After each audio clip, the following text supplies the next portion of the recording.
जो समय है उसको व्यर्थ न बिताए और जल्द से जल्द अपने गृह को त्याग करके इस कथा पांडाल में पधारे और कथा पांडाल में पधार करके अद्भुत रसमय श्रीमद् भागवत कथा का रसोपान करे। यहाँ पे बहुत ही सुंदर अद्भुत देवी जी के हाथों से पोथी पूजन, तुलसी पूजन, ठाकुर जी का पूजन हो रहा है। जो यजमान के निमित्त में श्रीमान प्रफुल्ल जी हैं, सपत्निक सपरिवार, वो भी पोथी पूजन आदि कर रहे हैं।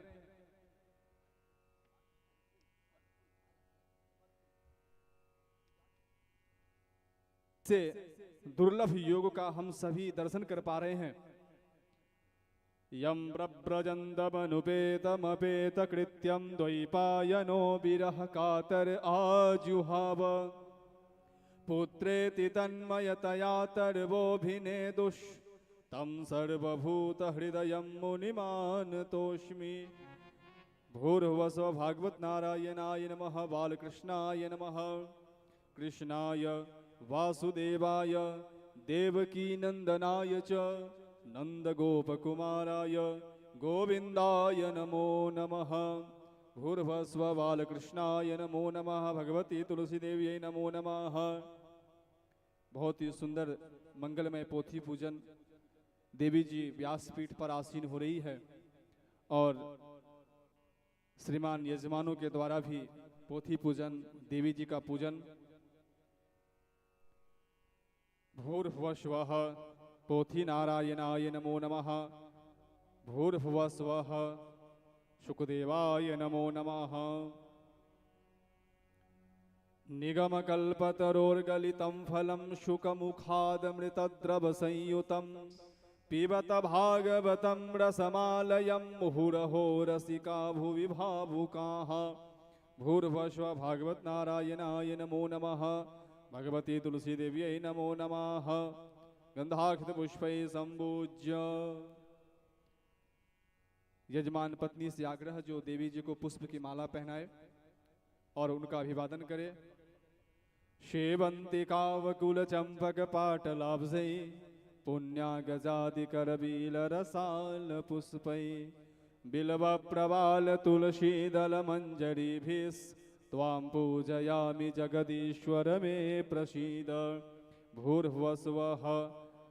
अब पोथी पूजन व्यास पूजन।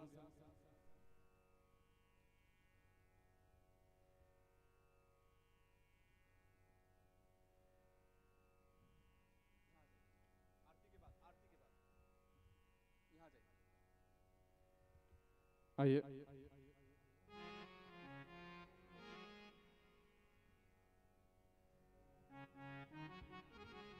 आइए आरती प्रज्वलित करें। चंद्रमा मनसो जात चक्षुः सूर्यो अजायत श्रोत्राद्वायुश्च प्राणश्च मुखादग्निरजायत। भूर्भुवस्वः। ज्वाला मालिन्ये नमः, रत्नैश्वर्यै नमः, गंधाक्षत पुष्पे संपूज्य आरार्तिक्यम प्रारंभ। बोलिए भागवत भगवान की। सही भक्त यदि अनुकूल हो तो अपने अपने आसन से खड़े हो जाएं। श्री भागवत भगवान की है आरती, पापियों को पाप से है तारती। श्री भागवत भगवान की है आरती, पापियों को पाप से है तारती।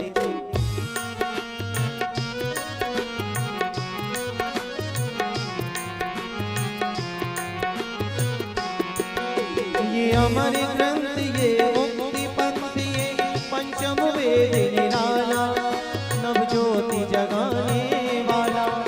ये अमर ग्रंथ, ये मुक्ति पंथ, ये पंचम वेद निराला, नव ज्योति जगाने वाला। हरि नाम यही, हरि ध्यान यही, हरि नाम यही, हरि ध्यान यही, जग के मंगल की है आरती। पापियों को पाप से है तारती। श्री भागवत भगवान की है आरती, पापियों को पाप से है तारती।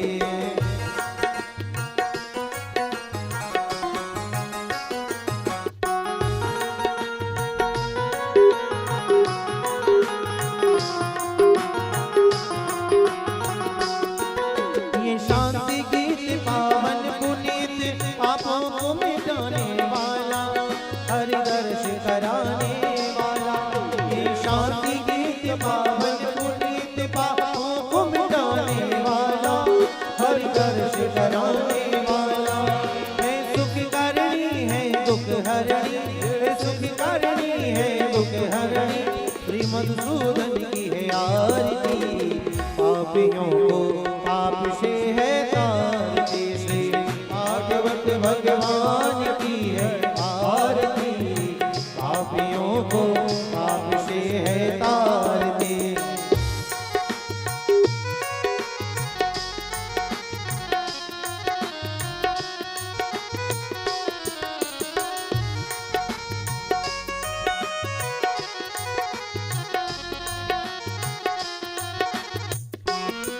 ये मधुर बोल जगबंद खोल, सन्मार्ग बताने वाला, बिगड़ी को बनाने वाला। ये मधुर बोल जगबंद खोल, सन्मार्ग बताने वाला, बिगड़ी को बनाने वाला। श्री राम यही घनश्याम यही, श्री राम यही घनश्याम यही, प्रभु की महिमा की है आरती। आरती हो आरती, पापियों को पाप से है तारती, श्री भागवत भगवान की है आरती। पापियों को पाप से है तारती। कर्पूर गौरम करुणावतारम, संसार सारम भुजगेन्द्रहारम, सदा वसंत में हृदयारविंदे, भावं भवामि श्वेतं नमामि। त्वमेव माता च पिता त्वमेव, त्वमेव बन्धुः च सखा त्वमेव, त्वमेव विद्या च द्रविणं त्वमेव, त्वमेव सर्वं मम देव। हरे राम राम राम हरे हरे, हरे कृष्ण कृष्ण कृष्ण हरे हरे, कृष्ण कृष्ण हरे हरे, कृष्ण कृष्ण हरे हरे। यानि गानि च पापानि जन्मान्तरकृतानि च, तानि सर्वाणि नश्यन्तो प्रदक्षिणां पदे पदे। पुष्पैः देवताय वन्दनं, सर्वदेवताय वन्दनं, दशुर्दीक्षोभि आत्माभि परमात्माभि, गुरोर्वन्दनं, स्वात्मकल्याणार्थे आत्मा अभिवन्दनम्। हाथों से भागवत जी को आरती दे, देवी जी को आरती दे। आप सही भक्तगण अपने अपने स्थान पर बैठ जाइए। आरती लेकर के दोनों हाथ धोले, हाथ में पुष्प ले, पुष्पांजलि करे। ओम विश्वातश्चक्षुरुदभ्यस्वातो मुखो विश्वातो बाहुरुदभ्यस्वातसवात सम्बाहुव्यान्दमति सम्पततेर्द्यावा भूमि जनयन् देव एकः। नाना सुगन्धि पुष्पाणि यथा कालोद्भवानि च, पुष्पाञ्जलिर्मया दत्तं गृहाण परमेश्वर। भूर्भुवस्व भागवत नारायणाय नमः मंत्र पुष्पांजलिं समर्पयामि। पुष्प अर्पण कर दे, हाथ जोड़ के क्षमा प्रार्थना करे। आवाहनम न जानामि तवार्चनम, पूजां चैव न जानामि क्षम्यतां परमेश्वर। क्षमा प्रार्थनां याचयामि। श्री राधा वल्लभ जी की असीम अनुकंपा और उन असीम अनुकंपा के हम सभी पात्र बने हुए हैं। और आज कथा की द्वितीय दिवस, बहुत ही अद्भुत अद्भुत कथाएं हैं आज की। वैसे कथा तो भरताख्यान पर्यंतम द्वितीय हानि वाचयेत, भागवत जी की कथा दूसरे दिन भरत चरित्रक होनी चाहिए। लेकिन जहां तक हो, जैसे आज की कथा बहुत अद्भुत, जैसे व्यास जी का असंतोष, भागवत जी का निर्माण कैसे हुआ, किसके प्रेरणा से व्यास जी ने निर्माण किए भागवत जी का, कितने श्लोक से भागवत जी का निर्माण हुआ है, सुखदेव जी का आगमन कैसे हुआ, परीक्षित जी को साप कैसे लगी, बहुत ही अद्भुत अद्भुत कथाएं हैं। और इस कथाओं के मध्य में सुंदर सुंदर प्यारी प्यारी भजन श्रवण करते हुए हम देवी जी से आग्रह करते हैं कि देवी जी, आज श्रीमद् भागवत कथा के द्वितीय दिवस की जो कथा है वो कम शब्दों में हम सभी को कथा का रसपान कराने की कृपा करे। सभी को राधे राधे, जय श्री कृष्ण। राधे रानी सरकार की आइए देवी जी से जुड़ते हैं।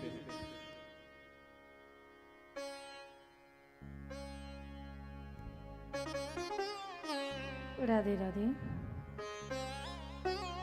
राधे राधे।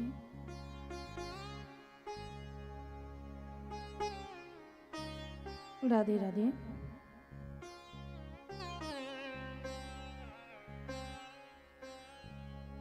प्रेम से बोलिए राधा रानी सरकार की जय।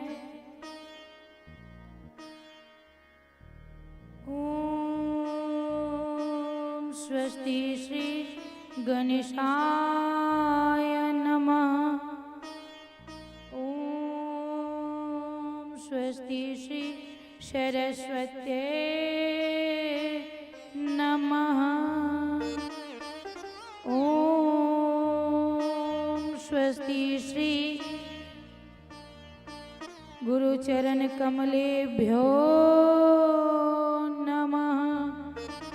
ओम नमो भगवते वासुदेवाय नमः। वक्रतुंड महाकाय सूर्यकोटि समप्रभा निर्विघ्नं कुरु मे देव सर्वकालेषु सर्वदा। नमस्ते शारदे देवी सरस्वती मति प्रदे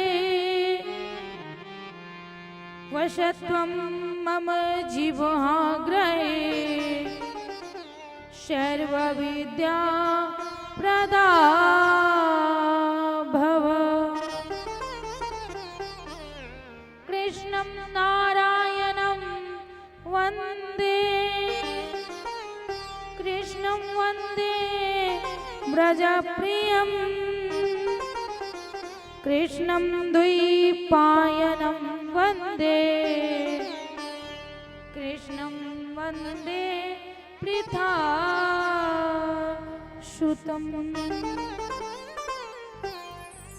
सच्चिदानन्दरूपाय विश्वोत्पत्त्यादिहेतवे तापत्रय विनाशाय श्रीकृष्णाय वयं नमः। राधे मेरी मातु है पिता मेरे घनश्याम। इन दोनों के चरणों में मेरा कोटि कोटि प्रणाम। राधे मेरी स्वामिनी मैं राधे जू की दास। जन्म जन्म मोहे राखियो श्री चरणन में बास। मेरे प्यारे मोहना मोमन गयो समाय। तेरा मुख देखे बिना मोह कछु नाही सोहाय। लेत सदा सुधी दीन की सहज दया के धाम। जननी जनक इस जीव की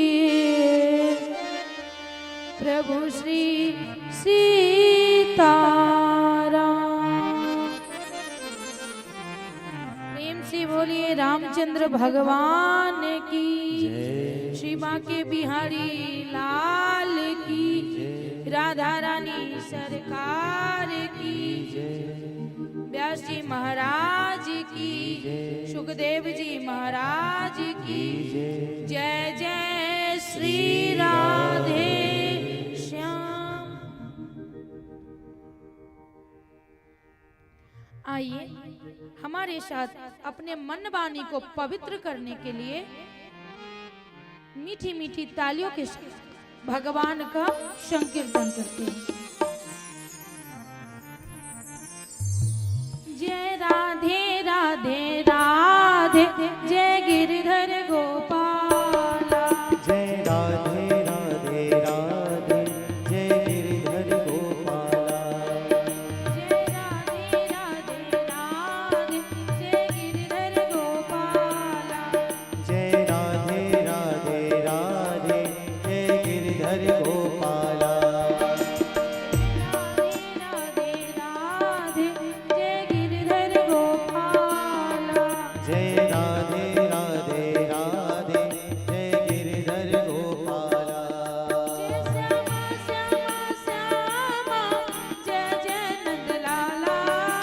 जय श्यामा श्यामा श्यामा जय जय नंदलाला।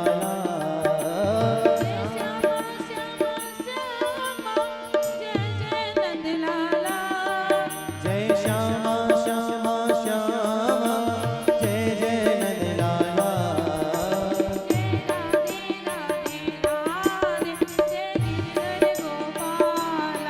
जय राधे राधे राधे जय गिरधर गोपाला। भजो राधे गोविंद भजो राधे गोविंद। भजो राधे गोविंद भजो राधे गोविंद। भजो राधे गोविंद भजो राधे गोविंद।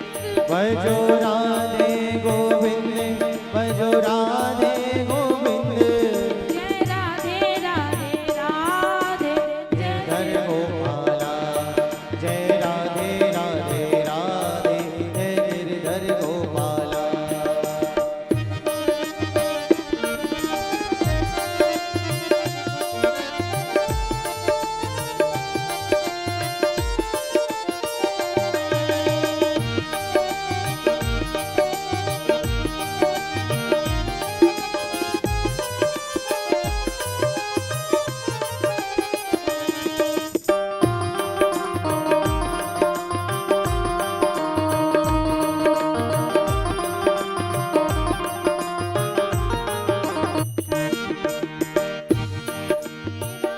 राधे राधे जय जय।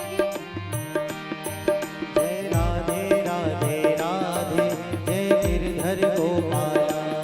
जय राधे राधे राधे जय गिरधर गोपाला। जय राधे राधे राधे जय गिरधर गोपाला। जय श्यामा श्यामा श्यामा जय जय नंदलाला। जय श्यामा श्यामा श्यामा जय जय नंदलाला।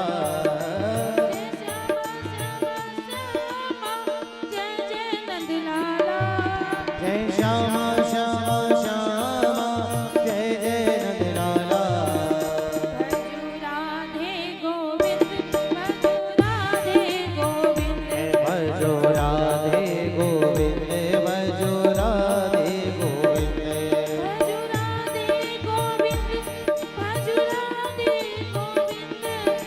राधे गोविंद भजो राधे गोविंद। जय राधे राधे राधे जय गिरधर गोपाला। जय राधे राधे राधे जय गिरधर गोपाला। जय राधे राधे राधे जय गिरधर गोपाला। जय श्यामा श्यामा श्यामा जय जय नंदलाला। जय श्यामा श्यामा श्यामा जय जय नंदलाला। जय राधे राधे राधे जय गिरधर गोपाला। जय राधे राधे राधे जय गिरधर गोपाला। सभी लोग तालियों के साथ कीर्तन करेंगे। आगे भी हरि का राधा रानी का बोलिए क्या। जय राधे राधे राधे जय गिरधर गोपाला। जय राधे राधे राधे जय गिरधर गोपाला। जय श्यामा श्यामा श्यामा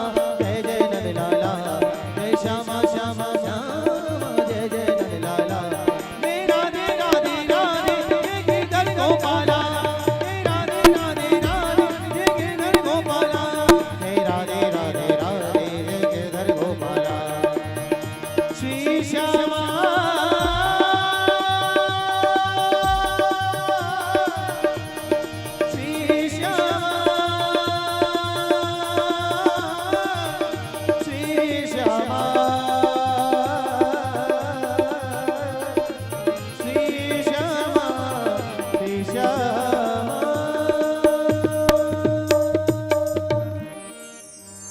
जय राधे राधे राधे, जय गिरधर गोपाला। प्रेम से बोलिए राधा रानी सरकार की जय। कल की कथा में हमने श्रवण किया कि किस किस को कथा सुननी चाहिए। सबसे पहले किसने सुना, उससे ये सुनने से क्या प्राप्त हुआ। लेकिन मैंने कथा तो कल कह दी, पर याद कितनों को है? कल कौन कौन से लोग आए थे? बस आज सब नहीं है, याद है? थोड़ा थोड़ा याद है। और लग रहा है कि महाराज जी ने उस दिन जो पड़ोसी की कसम दी थी वो लगी नहीं। इसलिए नहीं लगी क्योंकि पड़ोसी से प्रेम है ही नहीं। अगर हमें प्रेम रहे तो पड़ोसी को कसम दिया, या हम किसी की कसम देते हैं ना, तो उस प्रेम को हम खींच कर लाते कि कहीं से कुछ हो ना जाए। तो पड़ोसी से प्रेम नहीं है ना। अभी सभी मैया बिजी होगी किस चीज में? अभी टाइम है सीरियल का, उसमें बिजी होगी एकदम से। देख रही होंगी कि सास ने क्या कहा, बहू ने क्या कहा।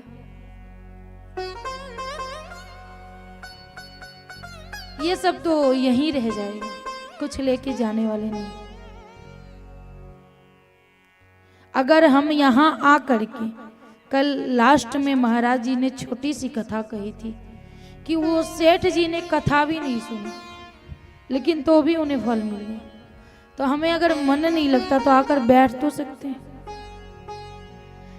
पहले जब कथा होती थी ना, तो सिर्फ एक व्यास जी रहते थे, माँ के श्रोता रहते थे सुनने के लिए। ना संगीत ना झांकी, कुछ नहीं रहती थी, ओनली कथा होती थी। लेकिन अब लोग को मन नहीं लगेगा, मनोरंजन नहीं होगी तो कथा कैसे सुनेंगे लोग। इसलिए सबने विचार करके संगीत रखा कि ताकि बीच बीच में जो सोने लगे लोग ना, तो संगीत पे थोड़ी सी ताली बजाएंगे तो नींद खुल जाएगी। इसके बाद भूल जाएंगी कथा। इसलिए हम सबने विचार किया कि थोड़ा झांकी भी रख लेते हैं, क्योंकि ताकि उस हिसाब से भगवान के स्वरूप भी स्मरण रह सके। ना कथा स्मरण हो तो स्वरूप तो स्मरण होगी कि आज इस प्रकार के ठाकुर जी बन के आए थे, कल बजरंगबली बन के आए थे, तो आज पूरी दिन चर्चा हुई होगी। कथा की कम लेकिन झांकी की ज्यादा, है कि नहीं? आइए कथा की ओर चलते हैं। सूत जी ने सौनक जी से 6 प्रश्न किए। क्या प्रश्न किए? कि सौनक जी, प्राणी मात्र को कल्याण कैसे होगा? इसके बाद शास्त्र बहुत है, लेकिन मनुष्य के पास ना तो इतनी समय है और ना ही उतनी सक्षमता है कि वो पढ़ सके। इसके लिए इसका सार क्या है? इसके बाद भगवान यदि सर्वत्र है तो अवतार क्यों लिए? हम कहते हैं ना कि भगवान यहाँ भी है, वहां भी है, वहां भी है। मन में होता है, कई बार मन में संदेह होता है कि जो आते हैं कथा करने के लिए वो कह के जाते हैं या कहते हैं टीवी पे कि भगवान सर्वत्र है, भगवान यहाँ है, भगवान वहां है, भगवान वहां है, पर हम देखते नहीं। इसका मतलब झूठ है, भगवान कहीं नहीं। हम पाप करते हैं कि कोई देखता नहीं, मन में ये होता है कि भगवान भी नहीं देखते, क्योंकि भगवान है ही नहीं। तो हमें कृपया करके बताइए कि घी किस चीज से बनती है? घी किस चीज से बनती है? किसी को पता है घी किस चीज, सब तो खाते हैं घी, दूध से बनती है, दूध ही उसका अस्तित्व है। दूध से दही जमाओ, मक्खन निकालो और फिर घी बनाओ। लेकिन जब वो दूध गौ दोहन करके लाते हैं तो क्या पता चलता है कि इसमें घी है? नहीं, उसका प्रक्रिया करते हैं, पहले उसको उबालते हैं, जमाते हैं, फिर मथते हैं, जानने का कोशिश करते हैं कि क्या इसमें मक्खन है, तभी ना मथते हैं। विश्वास रखते हैं कि इसमें से मक्खन निकलेगी, इसके बाद घी बनाएंगे। तो जैसे दूध में नहीं पता चलता कि इसमें मक्खन है, घी है, उसी प्रकार पता नहीं चलता कि भगवान है। हमें ढूंढना पड़ता है कि भगवान कहाँ है। हम वो कोशिश नहीं करते कि हमें भगवान को ढूंढना है। अब परोसे हुए थाली मिल जाए तो जय राम जी, अब बनाने जाना नहीं है, गर्मी लगती है कि पहले बनाना पड़ेगा तब तो मुंह तक निवाला आएगी। तो वही कह रहे हैं कि अगर भगवान सर्वत्र है तो अवतार क्यों नहीं? कहते हैं यदि उनकी इच्छा मात्र शत्रुओं का संहार करना है तो उन्होंने फिर स्वयं आवश्यकता में क्यों पड़ गए? क्योंकि भगवान जब रावण लंका जाने लगे थे तो समुद्र से बार बार आग्रह किए थे कि हमें रास्ता दो। तो कह रहे हैं कि अगर वो भगवान थे तो उन्होंने रास्ता क्यों मांगा? इसके बाद कहते हैं यदि भगवान ने अवतार लिए तो कितने अवतार लिए? भगवान ने, आप लोगों के मन में भी होगा कि अगर वो भगवान थे तो पत्नी को क्यों ढूंढने निकले? अगर वो भगवान थे तो राधा के विरह में क्यों रोए? चाहते तो 16,108 पत्नी हो सकती थी, तो एक राधा क्यों नहीं? तो पता है क्यों नहीं? वो चाहते तो प्रकट हो सकते थे लंका में, लेकिन उन्होंने ऐसा क्यों नहीं किया? क्योंकि उन्हें पता था कि आगे का युग जो है कलयुग है, लोग अपना आप खो देंगे, उनमें सहने की शक्ति नहीं होगी। इसके लिए उन्होंने रास रचा है ताकि भगवान अगर कष्ट देख सकते हैं। माता सीता कौन थी? एक राजा की पुत्री थी, एक राजा की पुत्र वधू थी, एक राजा की पत्नी थी, लेकिन तो भी उसने दर दर की ठोकरें खाई। खुद से फूल तक नहीं तोड़ती थी, लेकिन जब वन में गई ना तो लकड़ियां काटती थी, आटा पीसती थी और रोटी पका करके बच्चे को पालती थी। लेकिन ऐसा क्यों किया? वो तो माता लक्ष्मी की स्वरूप थी, चाहती तो रोटी हाथ से निकल जाती, जैसे हम लोग सीरियल में देखते हैं। लेकिन नहीं, जब बहुत कष्ट होता है ना मन में, तो हम ये सोचते हैं कि जगत जननी माता सीता कष्ट झेल सकती है, जगत पिता परमेश्वर अगर कष्ट पृथ्वी लोक पर आकर के झेल सकते हैं तो हम तो मनुष्य हैं, फिर हमें क्यों कष्ट हो रही है मन में कि हमें कष्ट है? भगवान ने भी कष्ट किया। अगर वो राधा से विवाह कर लेते तो आज प्रेम का स्वरूप माता राधा ना होती। कोई उन्हें याद नहीं करता उतना। आज रुक्मणी का नाम कोई लेता है? नहीं लेता। लेकिन प्रेम का सबसे पहले अगर जुबान पे कोई नाम आती है तो राधे कृष्ण का नाम आती है। उन्होंने सीख दिया है। आजकल के बच्चे 2 दिन बात करते हैं, फिर तीसरे दिन भाग जाते हैं, चौथे 5वें दिन रहे, छठे दिन डिवोर्स हो जाती है, फिर 5वें दूसरे लड़के से प्रेम, दूसरी लड़कियां से प्रेम, ऐसे हो जाते हैं। लेकिन अगर प्रेम में सच्चा है तो वो एक से ही, अनेक नहीं आता। और 2 दिन में खत्म नहीं हो जाता। वो हार्मोन्स की बदलाव जो होती है ना, तब आकर्षण बढ़ती है, और आकर्षण बढ़ती है तो आकर्षण आज है कल खत्म हो जाएगी। आज आपसे आकर्षण है, परसों उससे हो जाएगी, कल उससे हो जाएगी। जब आकर्षण ही है तो खत्म हो जाती है। कहते हैं कि जब भगवान ने अवतार लिया तो कितने अवतार लिया, कहां कहां और किस प्रकार से प्रभु ने अवतार लिया है। और दूसरा, जीवन का परम लक्ष्य क्या है। ये जो जीवन मिला है वो क्यों मिला है। तो सबके मन में ये होगा कि सुबह रोटी पकानी और खानी, सीरियल देखनी, मन हो तो थोड़ी सी लड़ाई करनी, फिर शाम में सीरियल देखनी, फिर खाना खा के सो जाना, सुबह से फिर वही दिनचर्या है ना।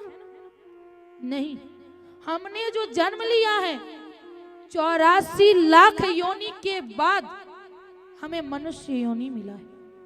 हमें बताइए कि किसी भी जीव में भगवत भजन करने की क्षमता है।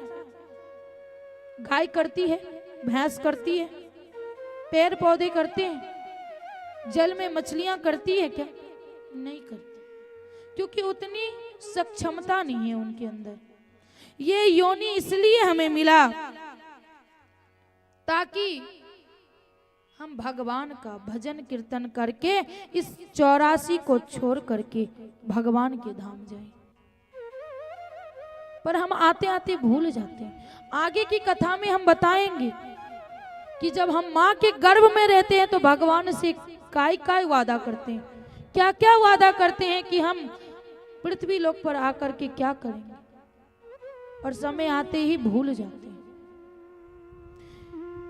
तब सूत जी कहते हैं कि भगवान ने मुख्य 24 अवतार ग्रहण किया। कितने? 24।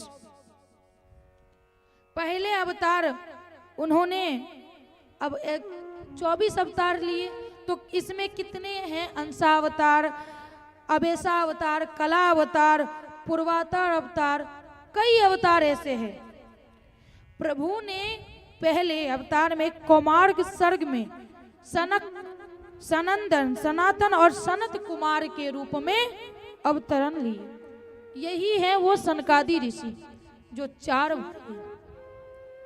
पहली अवतार में उन्होंने सनकादि रूप में जन्म लिए, अवतार लिए। इसके बाद उन्होंने शुकर रूप धारण की। इसके बाद ब्रह्मा जी के 10म पुत्र नारद जी के रूप में अवतरण लिए। इसके बाद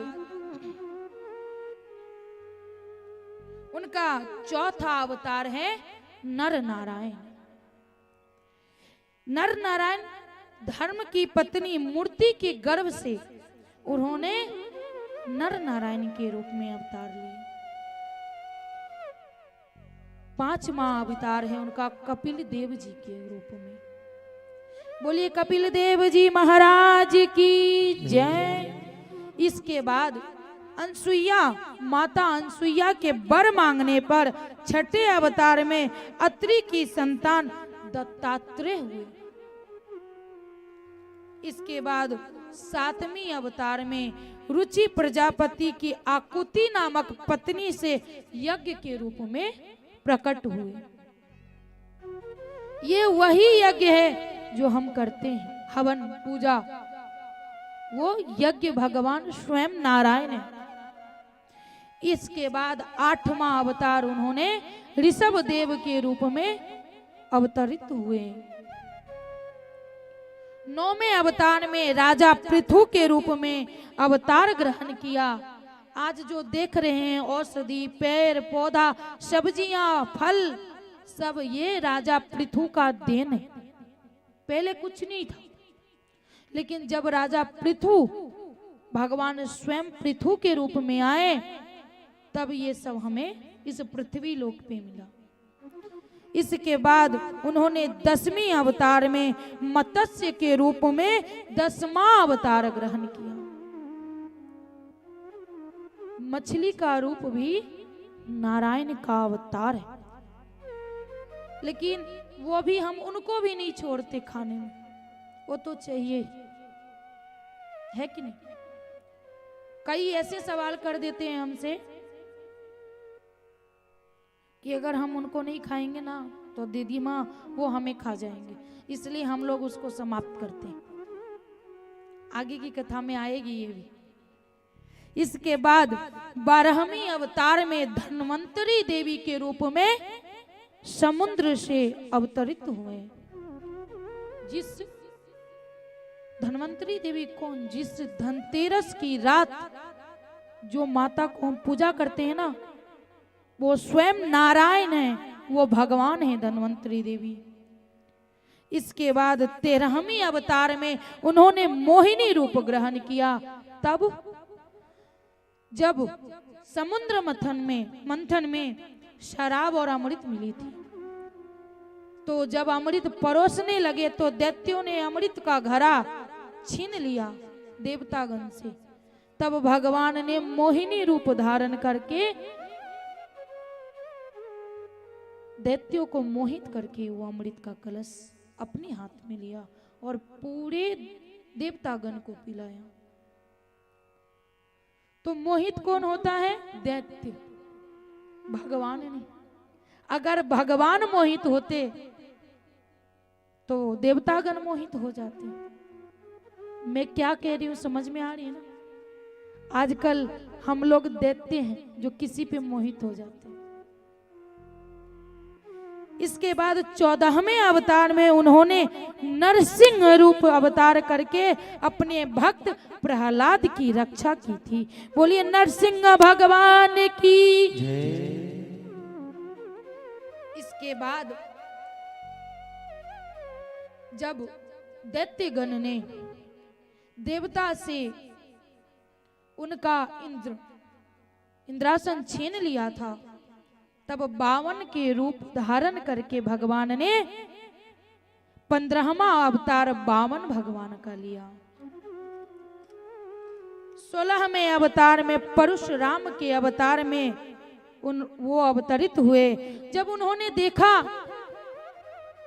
कि क्षत्रियों ब्राह्मण को मार रहे हैं, पीट रहे हैं, उसे शांति से जीने नहीं दे रहे हैं, तो उन्होंने 21 बार छत्री विहीन कर दिए पृथ्वी को।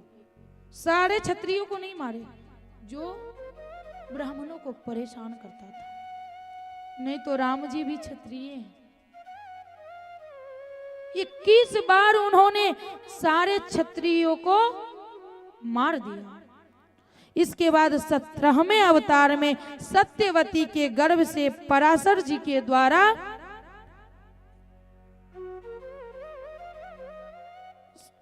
सत्रहवें अवतार में सत्यवती के गर्भ से व्यास जी के रूप में अवतरित हुए। वो वही व्यास जी जो भागवत जी लिखे हैं। इसके बाद 18वां अवतार उन्होंने रामा अवतार लिया।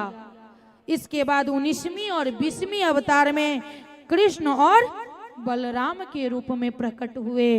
इसके बाद 21वें अवतार में लिखा है कि कलयुग आने पे, कलयुग तो आ गया, जिसमें बुधा अवतार उन्होंने बिहार में मगध देश में लिया था। इसके बाद कहते हैं कि 22वां अवतार तब होगा जब कलयुग का अंत हो, जब प्रायः जो राजा होंगे ना असुर स्वभाव के हो जाएंगे, लुटेरे हो जाएंगे, अपना जीवन जीना सीखेंगे, प्रजा को भूल जाएंगे। जब मनुष्य को खाने लगेगा ना, तब भगवान विष्णु यश नामक ब्राह्मण के घर में कलिक रूप में अवतरण होंगे और इस पापी को नाश करेंगे। अब ये सोचते हैं कई बार हम कि कहीं हम लोग भी मारे जाएंगे, वो कलिक रूप में आएंगे तो अगर हम चाहें तो हम नहीं मारे जाएंगे, क्योंकि उन्होंने परशुराम अवतार लिया तो सारे क्षत्रियों को नहीं मारे, जो पापी था उसे मारे, जिन्होंने परेशान किया था उसे मारे। अगर हम धर्म के रास्ते पे जाएंगे तो भगवान हमें नहीं मारेंगे, लेकिन अगर हम करेंगे तो हमें कोई नहीं बचा सकता। कहते हैं कि जैसे जल में कई प्रकार के छोटे छोटे जीव है ना, उस प्रकार भगवान इस धरातल पे अवतरित हुए, लेकिन इसमें से दो ही ऐसा अवतार है जो स्वयं आए हैं। बताइए कौन सा अवतार है? सब जो है अंशावतार है, सिर्फ उनका अंश है।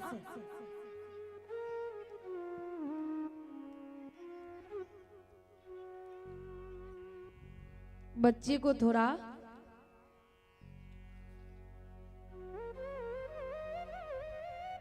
रामा अवतार में स्वयं आए हैं और कृष्णा अवतार में भगवान स्वयं आए हैं, और बाकी जो है सब उनका अंश है। कहते हैं ना कि अगर निष्ठा होगी तो आज भी भगवान आएंगे। प्रहलाद से क्या पूछा था हिरण्यकश्यप ने? बस इतना ही ना कि तू भजता है उसको, तो क्या इस खंबे में भगवान है? तो प्रहलाद जी ने यही कहा, हाँ, मन में भरोसा होगा तो इस खंबे से निकलेंगे, मन में भरोसा होगा कि साथ में वो रहेंगे, बस भरोसे की बात। एक नामदेव जी थे, शायद कथा सुने होंगे। नामदेव जी जो थे वो किसी को अपने द्वार से भूखे नहीं जाने देते थे, चाहे खुद भूखे रह जाए। एक दिन वो रोटी बना रहे थे, कुत्ता आ गया। कुत्ता आया, रोटी लिया और भाग गए। नामदेव जी पीछे पीछे भाग रहे। क्यों? लाठी लेके नहीं भाग रहे, घी के कटोरे लेके भाग रहे कि सूखा मत खाओ, क्योंकि कहीं भगवान इस रूप में होंगे। तो आज तो भगवान को छोड़ो, लोग माँ बाप को नहीं मानते, तो भगवान तो बहुत दूर की बात है कि नहीं? हम माँ बाप को ठुकरा देते, तो इसमें भी बोलेंगे नहीं, तो नहीं तो वृद्धाश्रम में किन किन की माँ बाप है, ऐसे ही चले गए। हम करते हैं तो मन में होता कि वो हमें डांटती है, हमें कष्ट देती है, वो हमें कष्ट नहीं देती।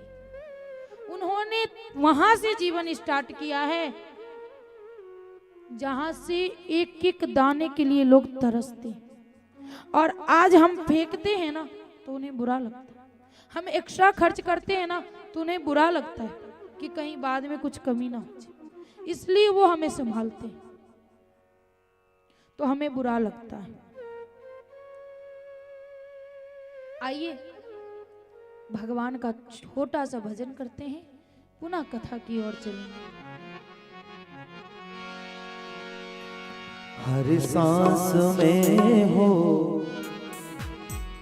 सुमिरन तेरा, हर सांस में हो सुमिरन तेरा, यूं बीत जाए जीवन मेरा।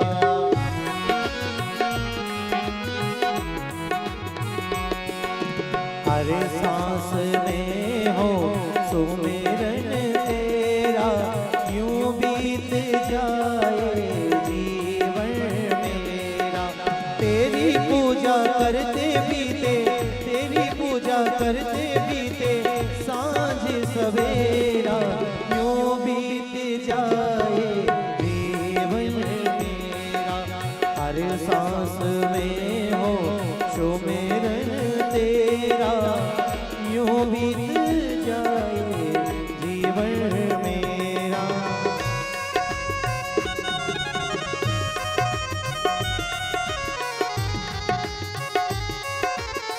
बोलो बांके बिहारी लाल की।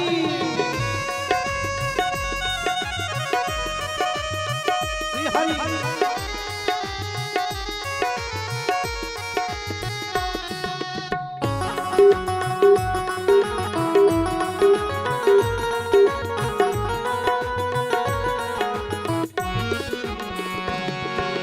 जो भी तेरा प्यारा हो, मेरे दिल का प्यारा हो, जो भी तेरा प्यारा हो,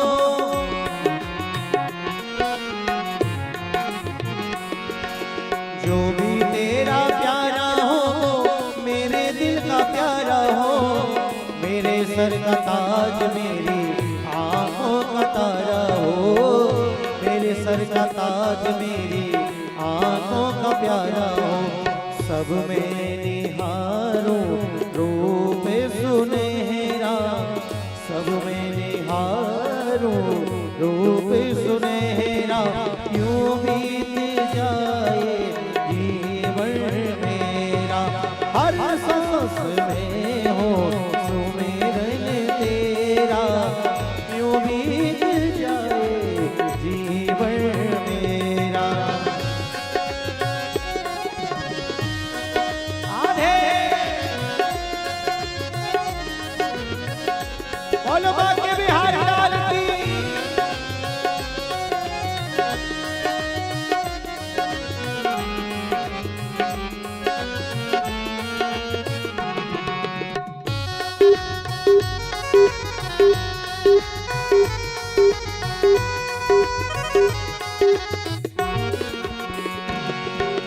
नैनों की खिड़की से तुझे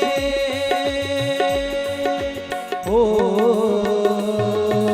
नैनों की खिड़की से तुझे पल पल निहारूं, नैनों की खिड़की से तुझको पल पल में निहारूं, दिल में उतारूं तेरी आरती उतारूं, दिल में बिठा लूं तेरी आरती उतारूं, डाले रहूं तेरे चरणों में डेरा, डाले रहूं तेरे चरणों में डेरा। तो तालियों के सेवक साथ बोलेंगे क्या? यूं बीत जाए जीवन मेरा, हर सांस में हो सुमिरन तेरा, यूं बीत जाए जीवन मेरा, तेरी पूजा करते जीते सांझ सवेरा, तेरी पूजा करते जीते सांझ सवेरा, यूं बीत जाए जीवन मेरा, हर सांस में हो सुमिरन तेरा, यूं बीत जाए जीवन मेरा, यूं बीत जाए जीवन मेरा। बोलो बांके बिहारी लाल की जय।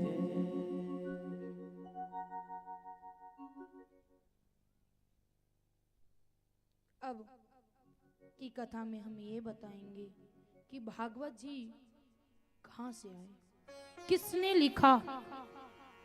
व्यास जी ने तो लिखा है, लेकिन किस प्रकार लिखे अब बताएंगे। सूत जी ने कहा शौनकादि ऋषि से कि इस वर्तमान के चतुर्थ योगी में पराशर जी के द्वारा, व्यास जी की पुत्र किनके हैं? पराशर जी के। वो व्यास जी ऐसे थे कि भूत भविष्य सब जानते थे। एक दिन की बात है, जब वो स्नान करने के लिए नदी के तट पर जाते हैं, स्नान आदि करके सूर्य का अर्घ देकर बैठते हैं, तो मन में सोचते हैं। जैसे उन्होंने ध्यान लगाया तो देखा कि आगे जब कलयुग आएगी तो लोग तो श्रद्धाहीन हो जाएगी। श्रद्धाहीन अर्थात भगवान पे थोड़ा भी श्रद्धा नहीं होगी, श्रद्धाहीन और शक्तिहीन हो जाएगी। ना तो उनमें इतनी क्षमता हो सकती है कि वो 100 वर्ष बैठ करके तपस्या कर सके। फिर इन लोगों को क्या होगा? कैसे जीवन कटेगी इन लोगों को? उन्होंने देखा कि उस समय में मनुष्य का जो बुद्धि होगी ना, वो ठीक ठीक काम नहीं करेगा, मन विचलित रहेगा, कभी ये कभी वो कभी वो। फिर वो भगवान का नाम लेगा कैसे? आयु तो कम है ही, 25 साल तक तो अभी के बच्चे खेलने में बिता देते, बाद में जैसे तैसे शादी करवा दे। वो कहते हैं ना, जो दूर दूर फल में कहां से करेंगे। ये सब देख कर के बहुत दुखी होते, सोचते हैं कि इतने ग्रंथों को मैंने लिख डाला।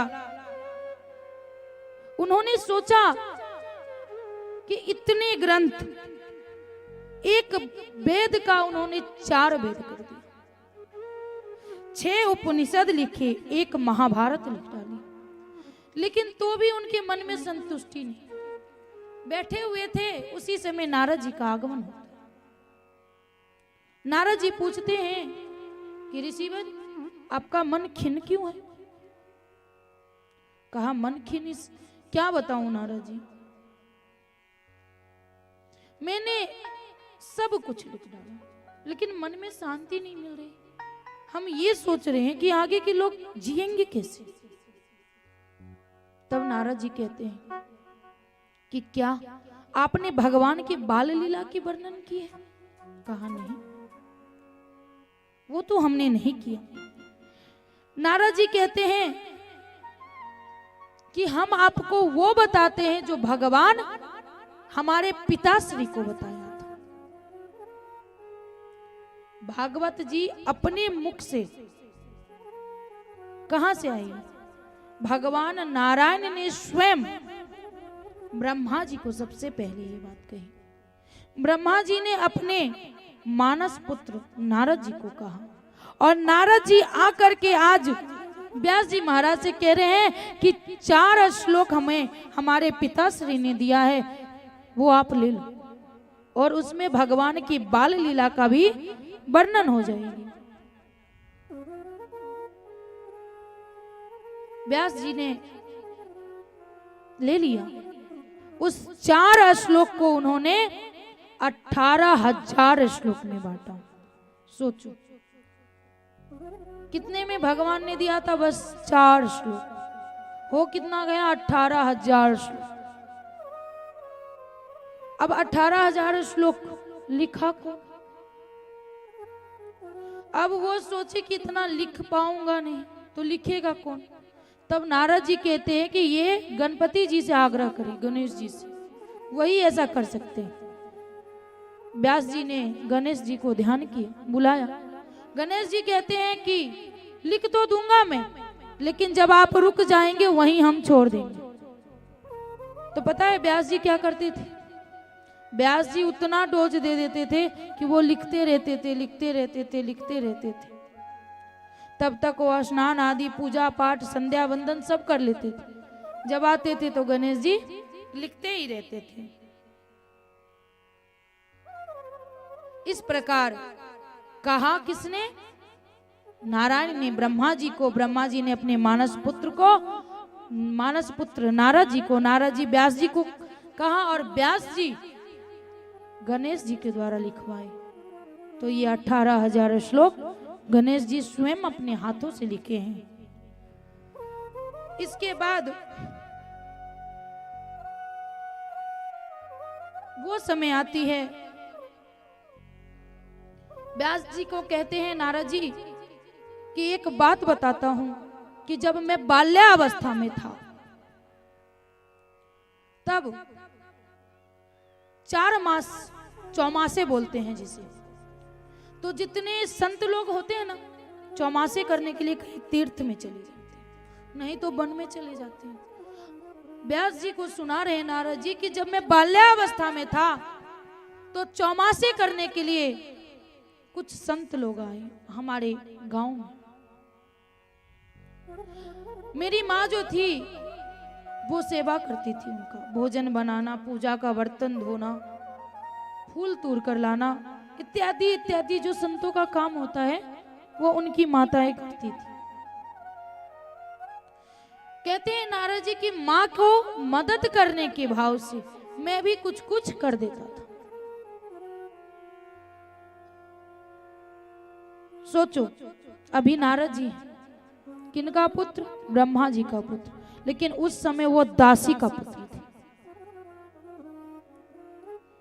कहते हैं कि कुछ कुछ कर देता था काम में मदद, और जब ब्राह्मण लोग भोजन प्रसाद पा लेते थे तो वो प्रसाद उनका जुठन हम खा लेते थे। तो जब हम खा लेते थे तो धीरे धीरे मन में बदलाव आने लगी, हमें भी भजन कीर्तन करना अच्छा लगने लगा। कहते हैं ना कि जैसे खाओगे अन्न वैसा हो जाएगा।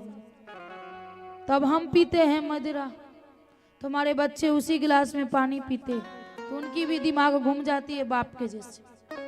अगर हम संतों का जूठा खाएंगे ना तो भगवान से लगा भूख। धीरे धीरे भजन कीर्तन में मन लगने लगा उनको। कहा कि जब वो लोग 4 मास खत्म हुई जाने लगे तो मैंने आग्रह किया उनसे कि कृपया करके हमें भी अपने साथ ले चलें। संतों ने कहा कि देखो पुत्र, ले जाने में तो कोई अड़चन नहीं, हम ले जा सकते हैं, लेकिन तू अपनी माँ का अकेला पुत्र है, तो तू माँ से पहले आज्ञा ले ले। अगर माँ तेरी आज्ञा दे देगी तो हम चलेंगे। नारद जी तो जान रहे थे माँ कभी जाने नहीं देगी। कहा कि माँ तो जाने नहीं देगी, तो कहा देखो पुत्र, एक उपाय बताता हूं, तू घर में रह करके, गृहस्थ में रह करके कर सकता है। क्या? ओम नमो भगवते का पाठ। वो लोग तो चले गए, नारद जी करते गए, कई महीने बीत गए। धीरे धीरे गृहस्थ से, उनका परिवार से मन हटने लगा। ये सब देख करके वो जो माँ थी, माँ घबराने लगी कि कहीं मेरा बेटा भी उन संतों के जैसे जोगी ना बन जाए। इसलिए जो भी घर में आता था तो यही कहते थे कि जल्दी से इसका विवाह करा देंगे, क्योंकि मेरी इच्छा, लास्ट इच्छा है कि मेरे मरने से पहले इसका विवाह हो जाए, ये अपना गृहस्थ बसा ले। कहते रहते थे, मन में डर बैठ गया कि कहीं मेरा बेटा संत ना हो जाए। नारद जी कह रहे हैं कि एक दिन की बात है, सुबह 4 बजे माँ गोदोहन के लिए जा रही थी। रास्ते में सर्प के छूने से उनकी मृत्यु हो गई। मन में कष्ट तो हुआ क्योंकि माँ थी, लेकिन मन ही मन खुशी भी हुआ कि इस मोह माया से छुटकारा मिला। अब इसका मतलब ये नहीं कि आप लोग ये सुन लो कि हमें भी छुटकारा मिल जाए। भगवान से लगाव लग गई उन्हें।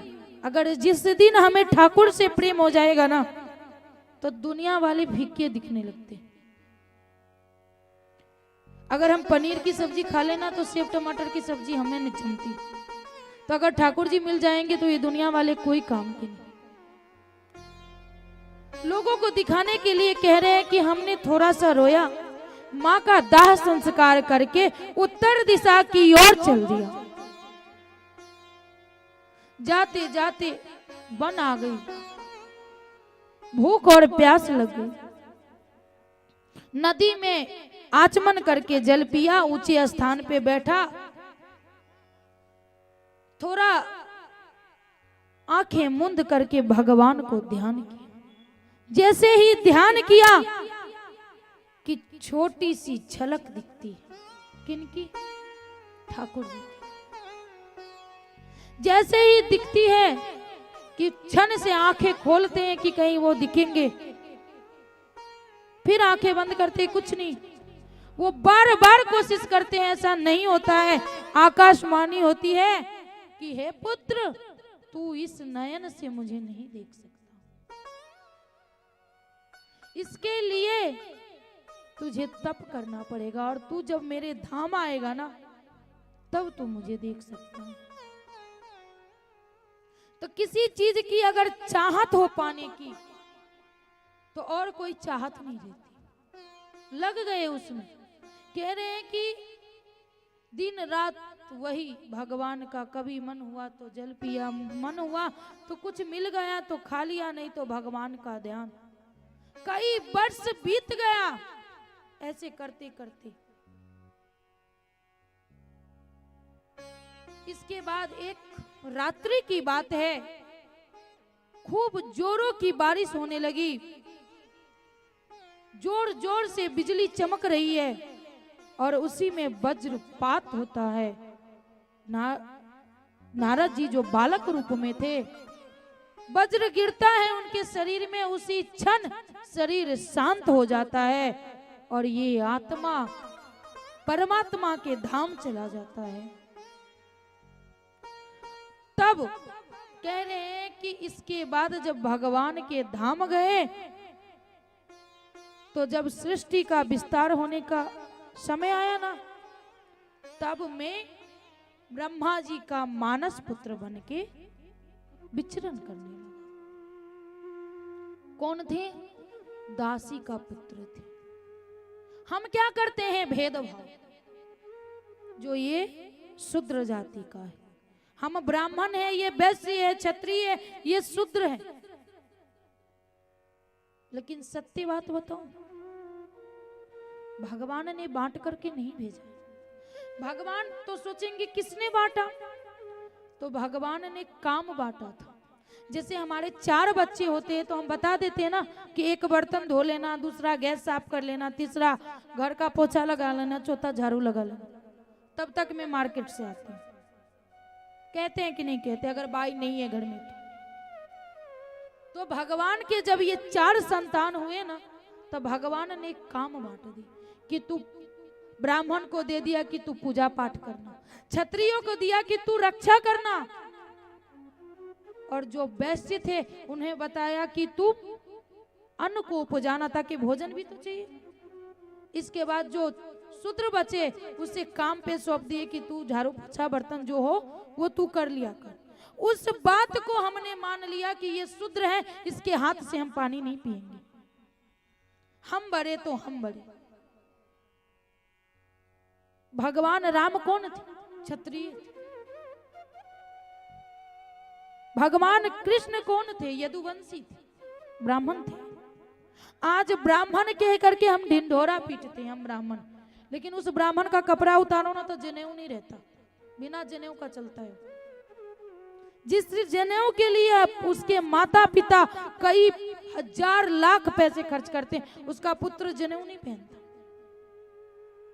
बिना जनेऊ का घूमता है। जो पहनता है वो कान पे नहीं रख करके नित्य क्रिया करने नहीं जाता, क्योंकि जरूरत ही नहीं, और अपने आप को ब्राह्मण कहता है। आज हम बतावे, चमार जाति शूद्र जाति में आती है। और जो मेरे गांव में है ना चमार, मैं देखती हूँ जब जाती हूँ तो जितने चाचा ताऊ है ना, सबके गले में तुलसी माला। और हमारे ब्राह्मण भाई लोग जो है ना, पी करके जय जय सिया राम पी करके फड़े रहते हैं, मदिरा पान करते हैं, वो सब खाते हैं जिसका नाम लेना भी हम पसंद नहीं करते। तो हम अब वो ब्राह्मण ब्राह्मण नहीं रह गए। और रियलिटी यही है कि कोई जन्म से ब्राह्मण नहीं है, कर्म से ब्राह्मण है। मीरा का गुरु कौन था? रैदास जी। और रैदास जी कौन थे? चमार जाति के थे।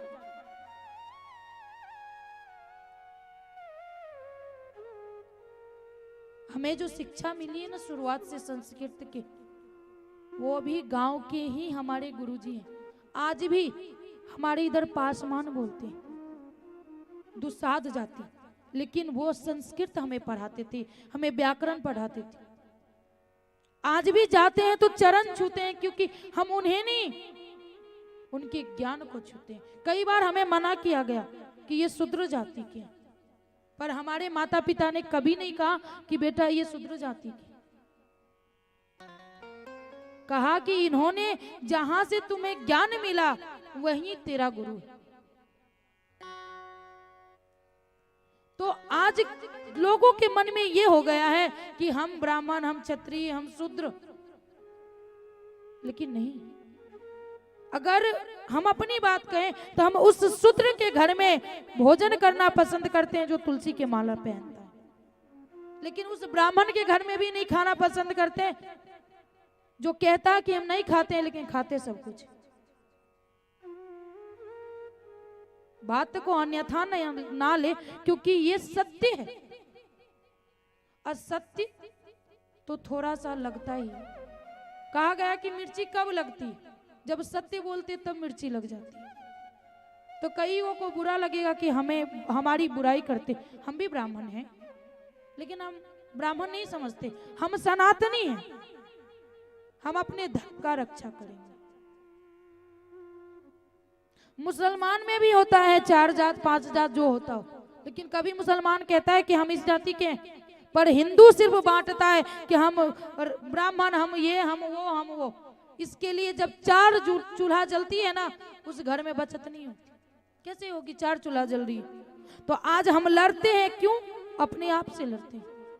किसी की अगर हम एक रहें तो किसी दूसरे की हिम्मत है कि आके हमसे लड़ ले, क्योंकि हम एक हैं। तो हम ही एक नहीं है, हम अपने आप में लड़ते हैं, तो बाहर वाले फायदा उठाते हैं। इसलिए कभी मन में ये नहीं होना चाहिए कि हम शूद्र हैं, हम ब्राह्मण हैं, हम ये हैं, हम वो हैं। हम जो भी हैं, जितने हैं, हम सब भगवान के संतान हैं। और भगवान अपनी माँ से पूछना कि जिसके बच्चे विकलांग होते हैं ना, माँ उससे भी प्रेम करती है, और जो अच्छे रहते हैं उससे भी प्रेम करती है, क्योंकि माँ के नजर में सब एक समान। तो भगवान हमारे लिए माता पिता हैं, तो हम उनके नजर में एक समान हैं। ना तो हम ब्राह्मण हैं उनके सामने में, न क्षत्रिय हैं, न वैश्य हैं, न शूद्र, हम एक। तो ये हमारे मन में लानी है। इसके बाद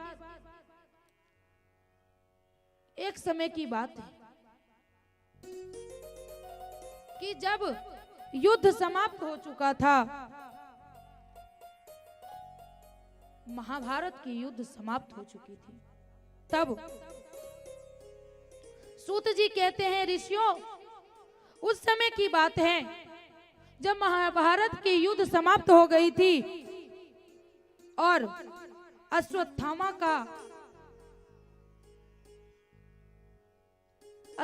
के पिता मारे गए थे। सभी कौरव मारे जा चुके थे। पांडवों का विजय हुआ था। तब भीमसेन की गदा से दुर्योधन की जंघा टूटी हुई थी और उस कुरुक्षेत्र में कहीं कोई नहीं था, सारे लाशें पड़ी हुई थी और दुर्योधन अपने जंघा टूटे हुए वहां पर था। तब गिद्ध उस लाशों पे आकर नोचता था, तो कई बार तो ऐसा हुआ कि दुर्योधन को भी नोचने का कोशिश किया। उस हालत में दुर्योधन अपने आप को बचाता था कि मैं जीवित हूं। उसी समय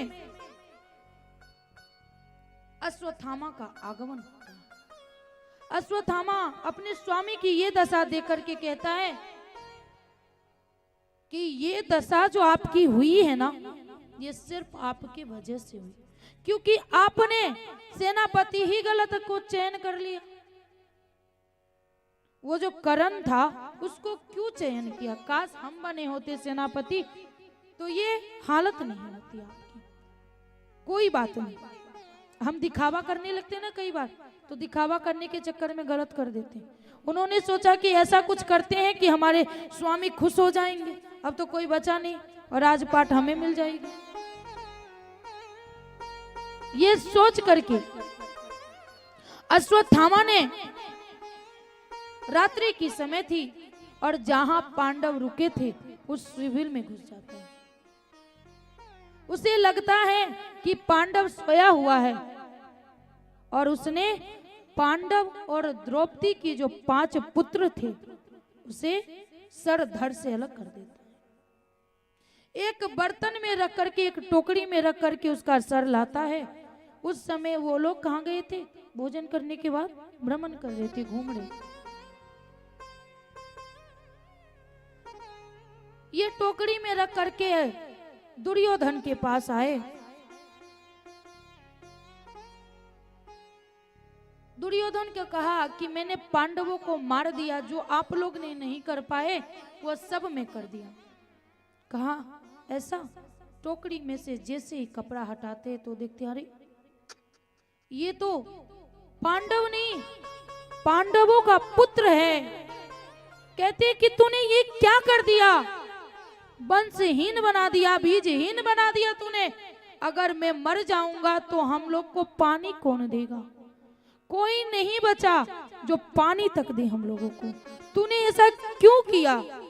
मन में बहुत दुख हुआ उसे, और उससे पहले खुशी हुई थी कि पांडव मर गया। इस दोनों को मिलन जब हुई उसी समय दुर्योधन की मृत्यु हो जाती है।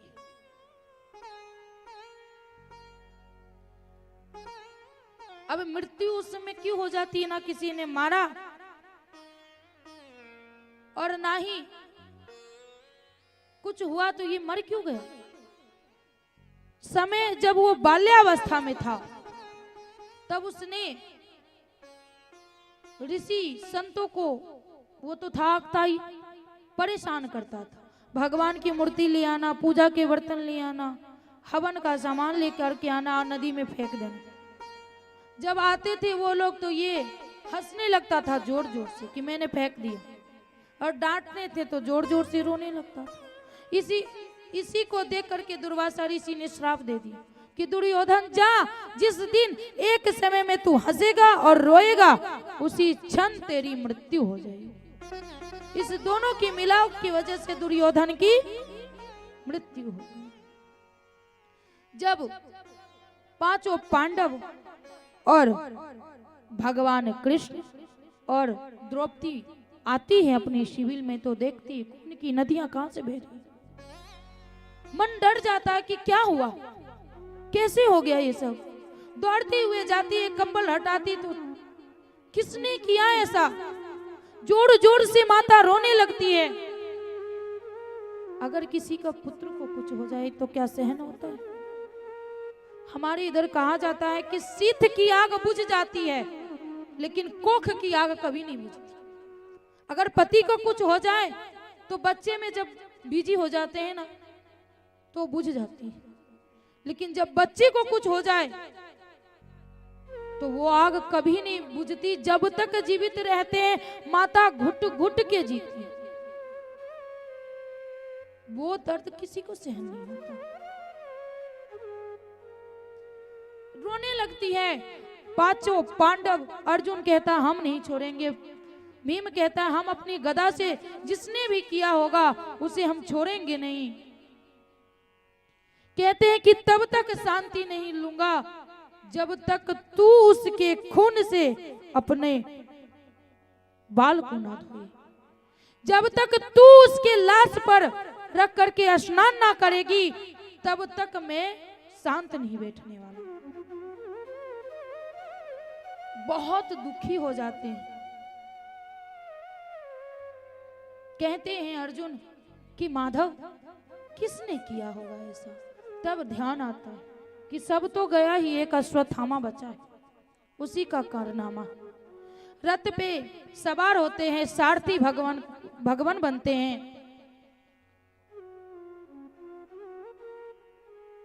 पीछे पीछे जाने लगते हैं कि मिलेगा तो। देखते हैं दूर अश्वत्थामा जा रहा है। इन्होंने अपनी रथ को तेज किया। अश्वत्थामा ने देखा अरे शायद पता चल गया उसको, क्योंकि अगर हम चोरी ना किए रहेंगे तो पुलिस आएगा तो हम स्थिर से जाएंगे। अगर किए हैं तो दूर से ही देख के भागेंगे कि गलती किए हैं, कहीं हमारे लिए ही तो नहीं आ रहा। तब पुलिस को और ज्यादा शंका हो जाती कि सच में इसी ने किया। जैसे ही उसने देखा कि अर्जुन और माधव आ रहे हैं कि उसने अपनी रथ तेज कर दी, भागने लगा। लेकिन भागकर जाता कहाँ, जितनी शक्ति थी उसने लगा दिया। अंत में उसके अश्व घोड़ा थक गया तो दौड़ते दौड़ते भागने लगा। लेकिन जब लगा कि अब नहीं बचेंगे तब उसने क्या किया कि अब अर्जुन को हम नहीं छोड़ेंगे। उसी समय उसने अपनी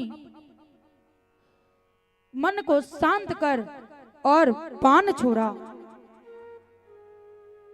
ध्यान से थोड़ी मुझे निकल रही है।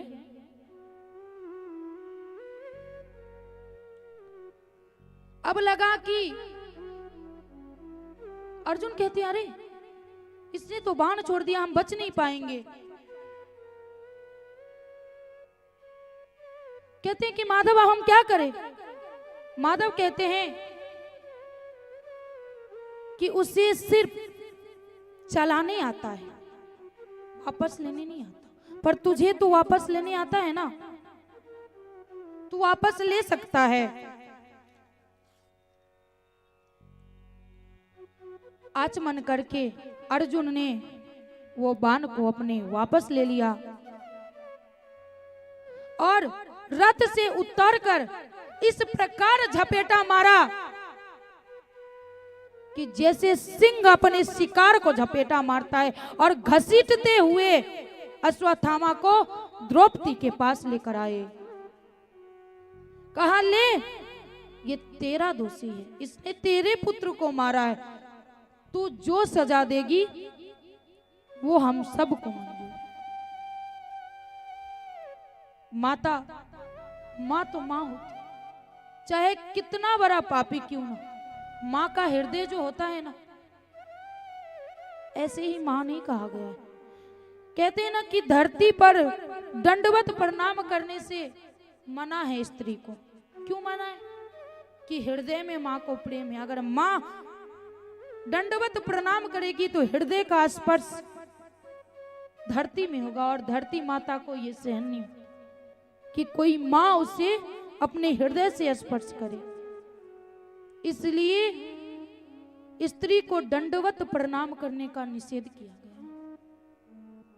माता द्रौपदी ने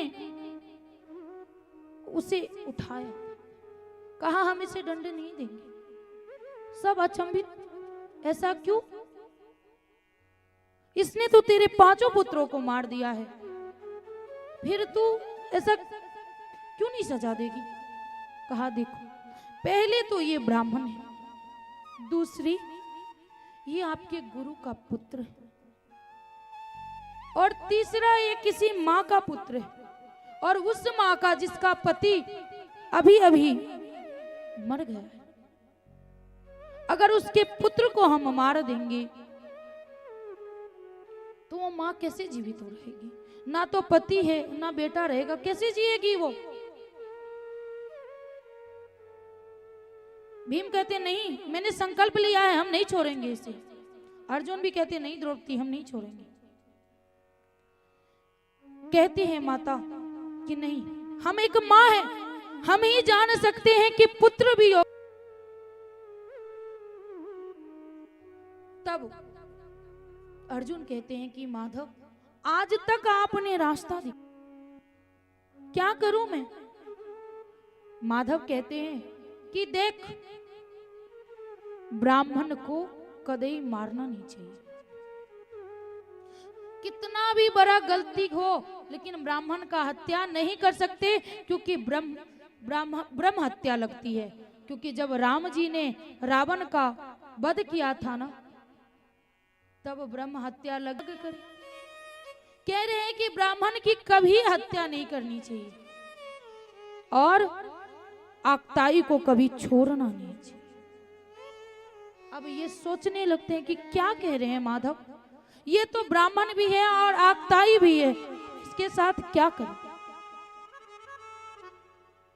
तो किसी का जो अपमान होता है ना, उसकी मृत्यु से भी भयानक होता है अपमान। मृत्यु तो क्षण भर में समाप्त, लेकिन जो अगर किसी बड़ी सभा में अपमान कर दे, घुट घुट के जीने से अच्छा तो वो मृत्यु होती है। बस अर्जुन समझ गए। अश्वत्थामा के सिर पे एक मणि थी, उस मणि को खींच लिया उन्होंने। जैसे ही खींच लिया, उसे बहुत बड़ा अपमान लगा, लेकिन इस बात का उसे ख्याल नहीं आया कि उसने जीवित छोड़ दिया। उसने तब भी बदला लेने का सोचा। वहां से वो चला गया। माता द्रौपदी देखो उतना रो नहीं रही, मन को सांत्वना दे रही। अगर आज हमारे बच्चे को कोई छू दे ऐसे, भले हमारे बच्चे मार के है, लेकिन अगर छू के ऐसे आवे तो माँ ऐसे खड़ी हो जाती, इतनी हिम्मत तेरे लड़के को कि मेरे बच्चे को मार दिया। और अगर मार दे तो बस चले तो पता नहीं जिंदा जला देगी, लेकिन माँ ऐसा नहीं करती। माँ किसी का हो, जरूरी नहीं कि जिसने जन्म दिया है वही माँ है। हमसे पूछा जाए हमसे हमारी कितनी माँ है, बहुत सारी माँ है। आप लोग भी मेरी माँ हो, जन्म एक ने दिया, पाला एक है, लेकिन हमारी माँ आप लोग भी हो, हमारी सारी माँ। तो माँ जो है, माँ के एक ही संतान नहीं होते, पड़ोसी के बच्चे भी उसके ही बच्चे होते। अश्वत्थामा सोचता है ऐसे तो नहीं छोड़ेंगे। उसने पुनः ब्रह्मास्त्र चलाया, किस पे? अभिमन्यु की पत्नी गर्भवती थी, उत्तरा के गर्भ पे चला दिया कि ताकि गर्भ समाप्त हो जाए, कोई नहीं बचेगा। जैसे ही उत्तरा ने देखा कि आग से जलता हुआ कुछ आ रहा है, वो रोने लगती है, दौड़ने लगती है कि माधव हमें बचाओ, हमें बचाओ। उस समय क्या कर रहे थे पता है भगवान? द्वारिका वापस जा रहे थे, क्योंकि द्वारिका जितनी दिन युद्ध चली उससे कई दिनों पहले तक वो यहीं थे, द्वारिका गए नहीं। द्वारिका जा रहे थे तभी उन्होंने उत्तरा को देखा। जैसे ही उत्तरा को देखा कि वो आ रही है चिल्लाते हुए, मांग रही है मदद की हमें बचा लो, तब भगवान ने अंगूठा का रूप धारण कर, इतनी बड़ी रूप धारण करके गदा लिया और उत्तरा के गर्भ में प्रवेश कर गए। उत्तरा के गर्भ में जैसे ही प्रवेश किया उन्होंने,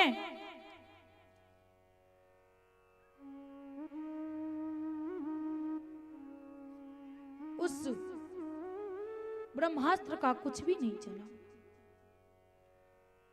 इस प्रकार उन्होंने उत्तरा के गर्भ में उस बालक की रक्षा की।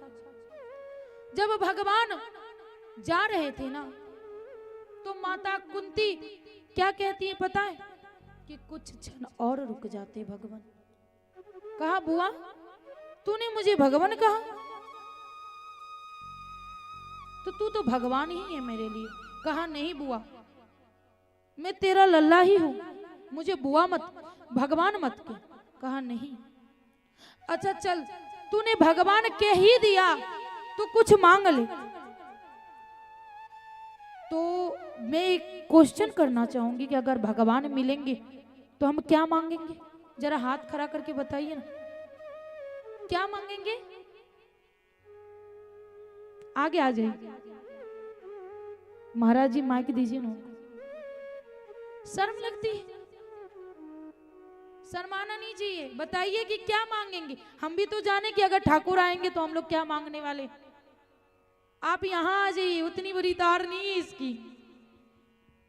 शर्म लग रही है, कैसे पता चलेगा? बताइए बताइए। उन्हें शर्म लग रही। चलो मैं ही बता रही हूं। जब भगवान से मांगने की मौका मिले ना, तो भगवान से भगवान को मांग लेना। अगर भगवान अपने पास है तो सब कुछ है, क्योंकि बैंक अपने पास है तो एटीएम की क्या जरूरत है? फिर तो एटीएम की कोई जरूरत नहीं, बैंक ही अपने पास है। तो भगवान से भगवान को मांगना चाहिए। कुंती बुआ कह रही है कि भगवान अगर देना ही चाहते हो तो हमें दुख दे दो। कहती है बुआ तेरा पेट नहीं भरता क्या दुख से? बता तो, तेरा पेट नहीं भरता दुख से? तूने जन्म कहीं और लिया, किसी ने तेरा गोद लिया, नाम किसी और ने दिया, बचपन से तो तू कष्ट ही झेल रही। जन्म कहाँ ली? कुंती भोज ने तुझे गोद लेकर के अपना नाम दिया। बाल्यावस्था में थी तो हमारे यहाँ मेहमान आते हैं, उसी तरह माता कुंती ने भी दुर्वासा ऋषि का सेवा किया, क्योंकि हमारे यहाँ मेहमान आ जाते तो लड़की लोग सेवा करती है ना, चाय लो, पानी लो, नाश्ता पानी सब देते हैं। तो खूब सेवा की माता कुंती ने। दुर्वासा ऋषि पहली बार किसी को आशीर्वाद दिए, बाकी तो श्राप ही देते थे। वो भी आशीर्वाद उनके लिए श्राप ही बन गया। इतने खुश हुए उनकी सेवा से कि बोला कि ये मंत्र जो दे रहा हूं ना, कि जब तू ध्यान धरेगी और जिसका ध्यान धरेगी उसके समान तेरा पुत्र हो। और समय से पहले ज्ञान हो जाना भी एक तरह का कष्टदायक है। कुंती मैया को लगा कि ये जो बूढ़े बाबा आए थे ना, छल कर लिया हमसे, ट्राई करते। सूर्य को अर्घ देते समय उन्होंने ट्राई किया, सूर्य के समान पुत्र उत्पन्न हुआ। और कवारी अवस्था में अगर किसी को बालक हो जाए तो वो बालक नहीं, मृत्यु आ जाती है। कोई ये नहीं पूछते कि कैसे हुआ, क्या हुआ, लालछन उसके सारे परिवार वाले पे लगाने लगते। इस लाज से माता कुंती ने एक टोकरी में बंद करके उस बालक को नदी में बहा। वो भी एक तरह के कष्ट हुआ, क्योंकि बालक को सही से देख भी नहीं पाई। विवाह एक ऐसे इंसान से हुआ, कह रहे कृष्ण की कैसे से ब्याह हो गया था तेरा, उस पांडु से जो जन्मजात पीलिया रोग से पीड़ित था, उससे तेरा विवाह हो गया। और पता है बुआ, सब कुछ तो तेरे को पता ही है। उस पांडु को श्राप मिला था।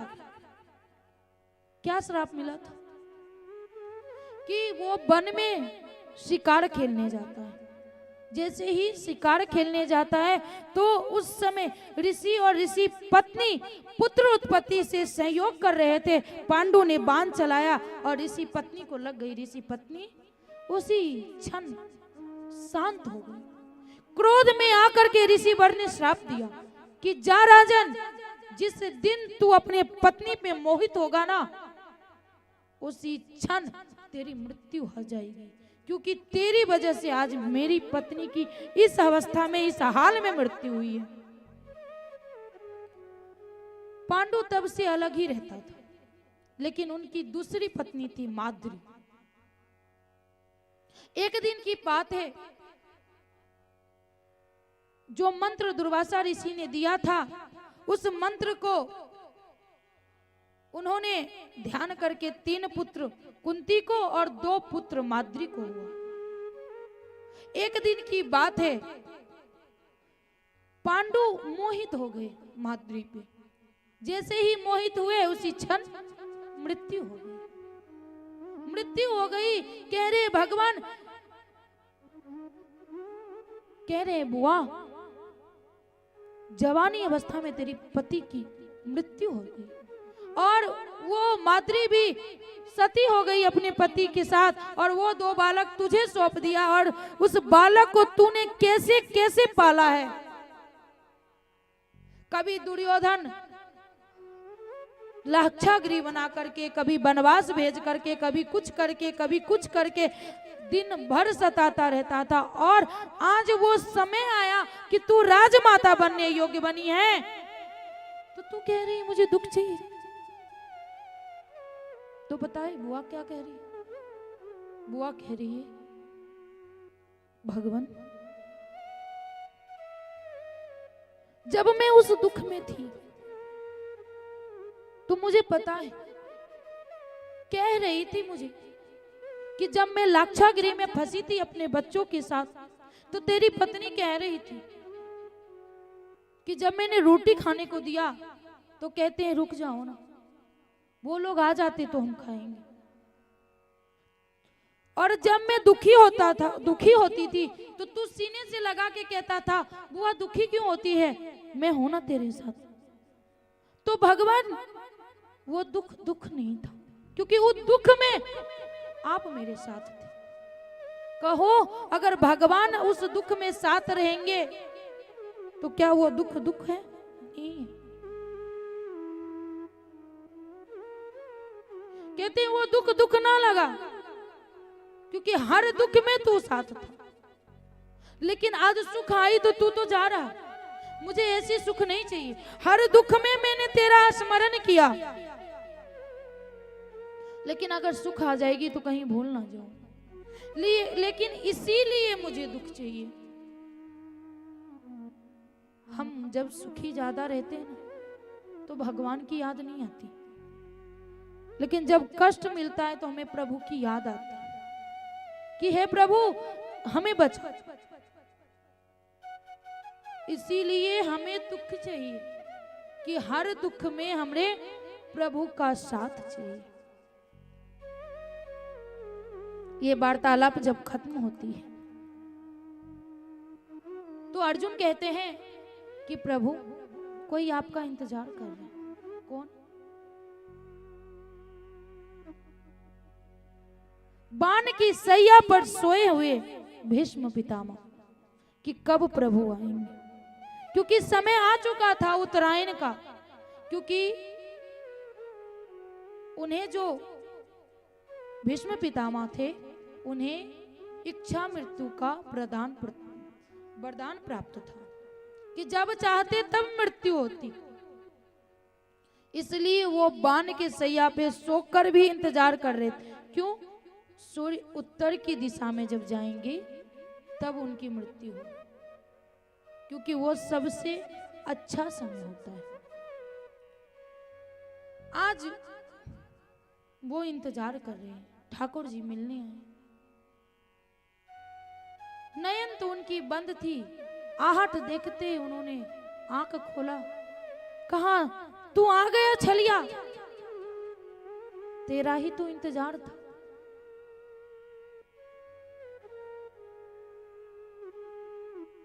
क्योंकि अब समय भी पूरी हो चुकी थी। यही इंतजार कर रहा था कि तू कब आएगा। आ गया। एक बात करनी थी। कन्हैया ने कहा बोलिए क्या कहना चाहते हैं? तो कहते हैं कि मेरी एक पुत्री जो है वो अभी भी कंवारी है। सभी आश्चर्य हो जाते हैं कि पुत्री, क्योंकि वो तो ब्रह्मचर्य लिए थे, उन्हें पुत्री कहां से आ गई? कहते हैं माधव की पुत्री? तो हाँ, मेरी पुत्री अभी भी कंवारी अवस्था में है और हमारी इच्छा है कि मेरी पुत्री से आप विवाह कर लो। कहा कौन पुत्री? कहते हैं भीष्म पितामह कि मति रूपी पुत्री। ये जो मति है ना वो हमारी पुत्री है, उसकी विवाह मैं आपके साथ करना चाहता हूं। भगवान कहते हैं कि क्या तुम्हें तो मैं पसंद हूं, क्या तुम्हारी पुत्री को भी मैं पसंद हूं? क्योंकि बात तो शादी की तब आती है कि अगर लड़की को लड़का पसंद ना हो तो गृहस्थ में आग लग जाती। इसलिए पूछ करके विवाह करना चाहिए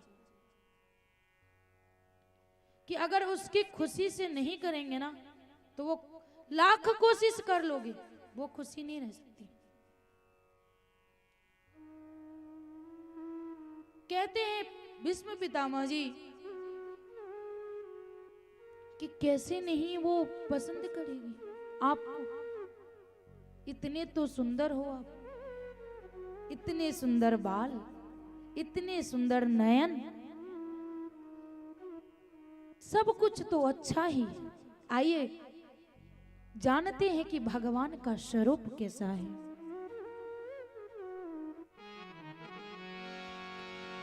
हो तेरी मंद मंद मुस्कानियां,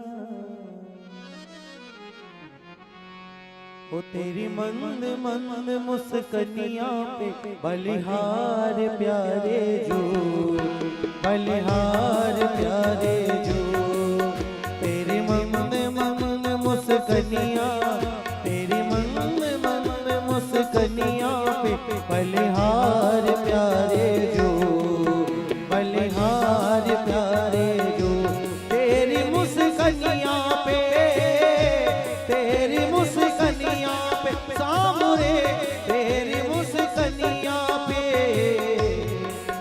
तेरे मन मुस्कनिया, तेरे मन मुस्कनिया पे बलिहार प्यारे जो, हो बलिहार प्यारे जो।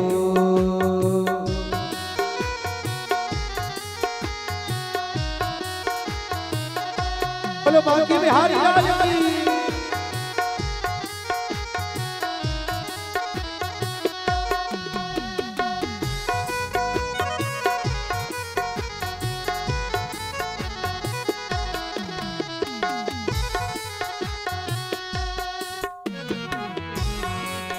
ये नैन सदा सुखदाई, शोभा बरनी न जाई। ये नैन सदा सुखदाई, शोभा बरनी न जाई।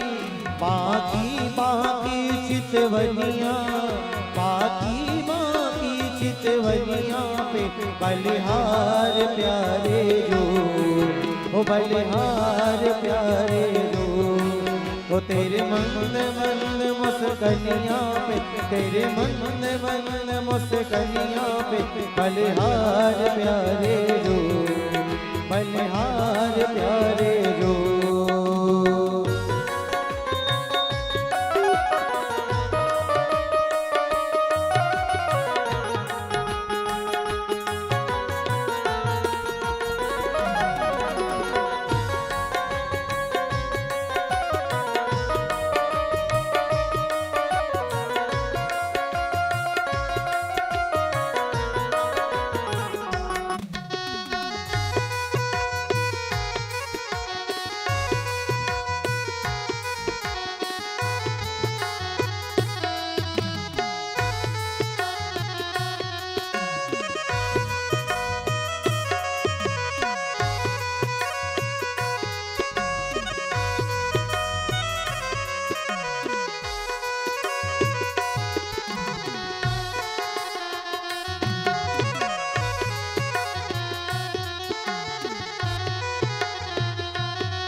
रसना है प्यारी प्यारी, मैं जाऊं बारी बारी। रसना है प्यारी प्यारी, मैं जाऊं बारी बारी। तेरी मीठी सी पवनिया, तेरी मीठी सी पवनिया पे बलिहार प्यारे जो, बलिहार प्यारे जो। तेरी मीठी सी पवनिया, तेरी मीठी सी पवनिया पे बलिहार प्यारे जो, बलिहार प्यारे जो। तेरी मुस्कनिया पे, तेरी मुस्कनिया पे राम रे, तेरी मुस्कनिया पे। ओ तेरी मन मुस्कनिया पे, तेरी मन मुस्कनिया पे बलिहार प्यारे जो, ओ बलिहार प्यारे जो, बलिहार प्यारे जो, बलिहार प्यारे जो।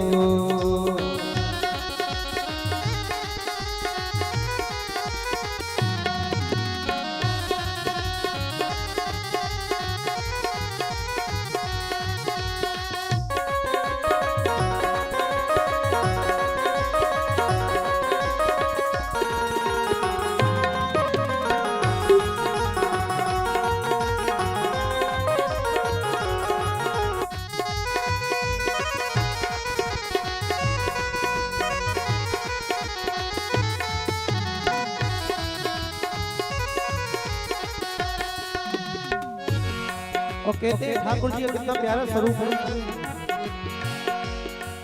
तेरे केस हैं अति घनेरे, मैं निरखूं साँझ सवेरे। तेरे केस हैं अति घनेरे, मैं निरखूं साँझ सवेरे।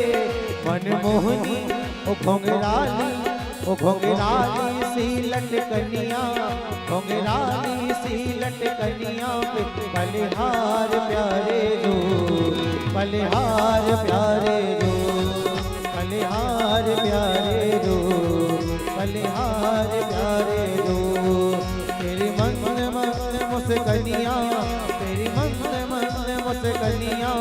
बलिहार प्यारे जो, बलिहार प्यारे जो, बलिहार प्यारे जो, बलिहार प्यारे जो, बलिहार प्यारे जो, बलिहार प्यारे जो। और बांके बिहारी लाल। अब कह रहे हैं कि इतनी अच्छी छवि है आपकी, तो कौन नहीं पसंद करेगा? किसको नहीं होगा कि हमारे पति ठाकुर जी हो? सबकी इच्छा होती है, सबकी इच्छा होती है कि प्रभु मेरे पति हो। तब उसी क्षण, उसी मुहूर्त में उन्होंने अपनी मति रूपी पुत्री ठाकुर जी को सौंप दी। पता है, जब विवाह तय करने जाते हैं पिताजी, तो क्या देखते हैं? क्या देखते हैं कि लड़के के पिताजी कैसे हैं, कितना इज्जत है, कितना धन है उसके पास। लड़की की माँ देखती है कि उसकी सास कैसी है, उसकी ननद कैसी है, बहन देखते हैं कि उसके परिवार वाले कैसे हैं, भाई, यही सब देखते हैं। लेकिन जब लड़की को पूछा जाए तो लड़की लड़का को देखती है कि ये सुंदर है कि नहीं है। कल के दिन इंस्टाग्राम पे फोटो डालेंगे तो कहीं ये ना बोल दे कि ये कौन लेके आई, तो किसको उठा के ले आई। इसके लिए सोचना तो पड़ता है कि नहीं। तो कभी भी विवाह उसकी इच्छा से ही करें, क्योंकि आप तो चले जाओगे। धन देकर विवाह कर देते हैं लड़की को कि उसके पास धन है, लेकिन वो धन से सुखी नहीं है। जिस चीज से सुखी है उससे कर दो। कई बार लड़कियां गलत चयन कर लेती हैं, इसलिए नहीं कहती कि उससे करवा दो, लेकिन अगर वो नारायण को पसंद करेगी ना, तो अगर विवाह नहीं करोगे ना उसके साथ, तो वो अपनी रुक्मणी को लेकर के जाएंगे, छोड़ेंगे नहीं, अगर वो नारायण होगा तो। नहीं तो शादी तो कर लेता है, बीच रास्ते में छोड़ के चला जाता है।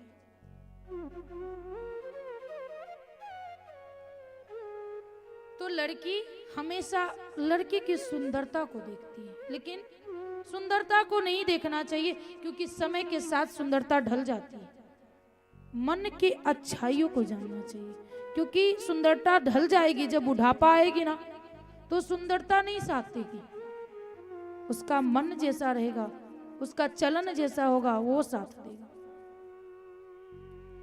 इसके बाद जब अंतिम समय में सबको उपदेश देने लगते हैं भीष्म, उपदेश में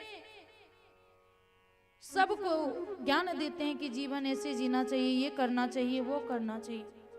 जब द्रौपदी की बारी आती है तो द्रौपदी चिढ़ जाती है कि आज तो आप उपदेश दे रहे हैं हमें, जब बीच सभा में हमारी लज्जा उतर रही थी, मेरी चीर हरण हो रही थी, उस समय आपकी जुबान कहाँ चली गई थी, आपकी बुद्धि कहाँ चली गई थी? जब भरी सभा में मेरी लाज लूटी जा रही थी, तब तो आपने कुछ नहीं कहा, चुप रहे, और आज उपदेश दे रहे हैं। भीष्म पितामह जी कहते हैं, पुत्री तेरी बात तो सत्य है, लेकिन उस समय पता है तुझे कि अन्न किसका खा रहा था? उस पापी दुर्योधन का अन्न खा रहा था मैं, इसलिए हमारा मन भी दूषित हो चुका था। लेकिन आज इतने दिन से बाण के सैया पे सोया हूं, और धीरे धीरे जितने उसके अन्न से खून बना था वो सारी बह चुकी है, मैं शुद्ध हो चुका हूं, इसलिए उपदेश दे रहा हूं। अब सारे को उपदेश देने के बाद वो भगवान से विनती करते हैं कि इतना तो करना स्वामी, जब प्राण तन से निकले, और हम सबकी इच्छा होनी चाहिए कि प्रभु जब मेरी मृत्यु हो ना, तो बस ऐसा हो। इतना तो करना स्वामी,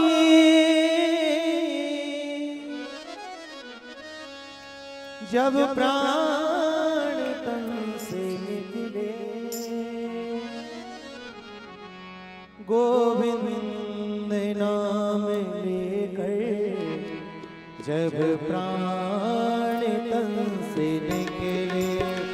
गोविंद नाम लेकर जब प्राण तन से निकले, इतना तो करना स्वामी जब प्राण तन से निकले, गोविंद नाम लेकर जब प्राण तन से निकले, गोविंद नाम लेकर जब प्राण तन से निकले।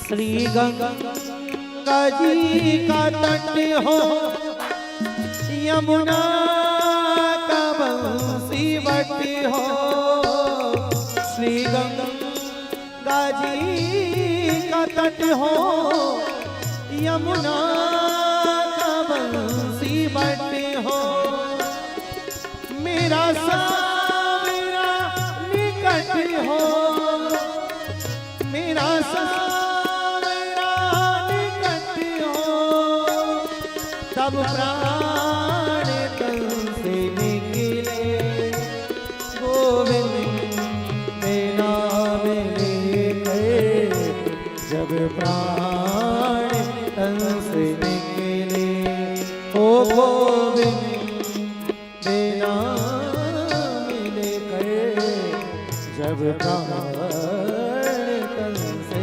निकले।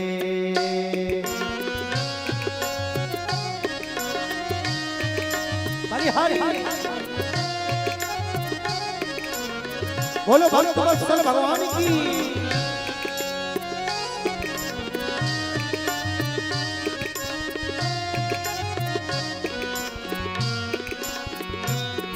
सिर सोहे ना मुकुट हो, मुखड़े पे काली लट हो, सिर सोहे ना मुकुट हो, मुखड़े पे काली लट हो, यह ध्यान मेरा घट हो, जब प्राण तन से निकले, हे प्रभु बस नाम कहते हैं। मेरी एक ही तमन्ना है प्यारे, जब इस शरीर को छोड़कर ना जाए, तब आपका दर्शन हो, आप सामने हो, और बस और कुछ नहीं चाहिए। यह ध्यान मेरा घट हो, तब प्राण तन से निकले, गोविंद नाम लेकर जब प्राण तन से निकले।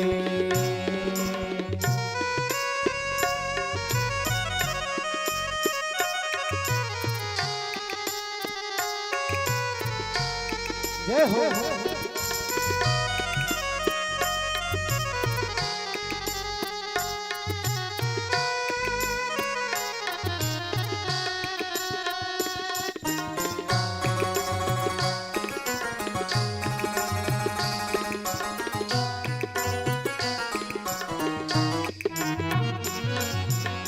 और कहते भक्त हरे इतनी मेरी अरज है, मानो तो क्या हरज है, इतनी मेरी अरज है, मानो तो क्या हरज है, यह आपका करज है,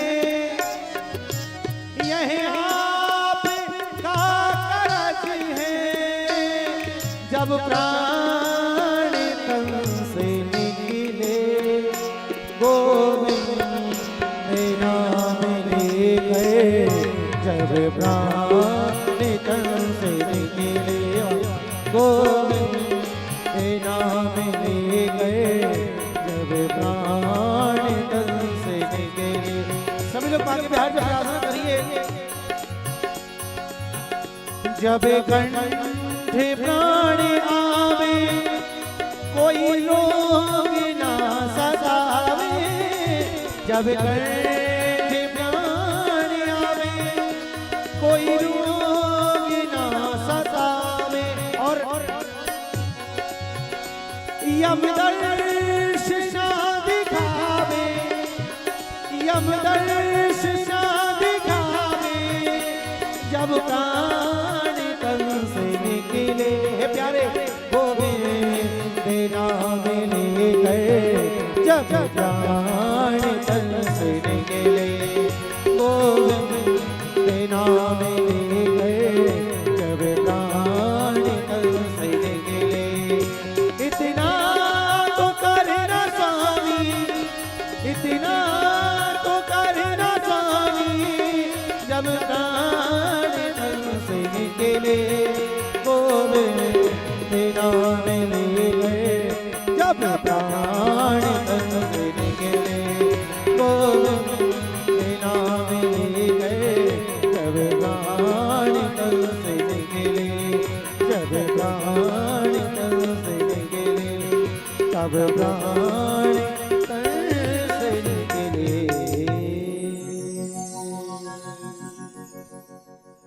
जब कंठ प्राण आवे कोई रोग ना सतावे यम दर्श ना दिखावे जब प्राण तन से निकले गोविंद नाम लेकर तब प्राण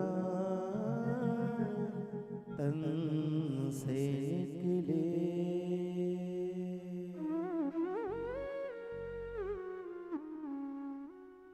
हम सबकी हमेशा यही इच्छा होनी चाहिए कि जब भी प्राण तन से निकले ना तो प्रभु हमेशा साथ रहे। लेकिन इस कलयुग में चाहे कितने बड़े संत क्यों ना उस क्षण प्रभु की स्मरण नहीं होती। इसके लिए हमें अपने बच्चों पर भगवान का नाम रखना चाहिए ताकि मरने वक्त हम भगवान को स्मरण नहीं कर सकते हैं, बच्चों को तो स्मरण करेंगे। शायद उस स्मरण से भगवान हमें चयन कर ले।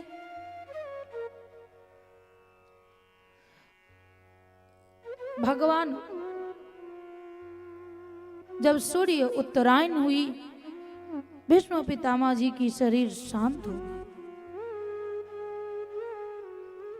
यहाँ उत्तरा के गर्भ में जो बालक था जो प्रभु रक्षा कर रहे थे उस बालक ने जन्म लिया। जैसे ही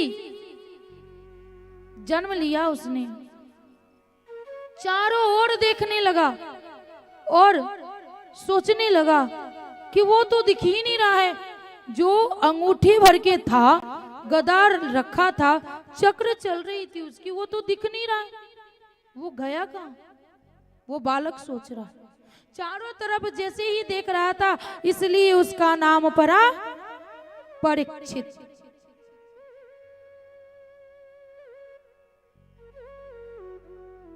अर्जुन ने बड़े बड़े संतों को बुलाया ताकि अब नहीं दिखाते, लेकिन पहले ज्योतिषाचार्य को बुलाया जाता था ताकि कोई कमी ना हो इसमें।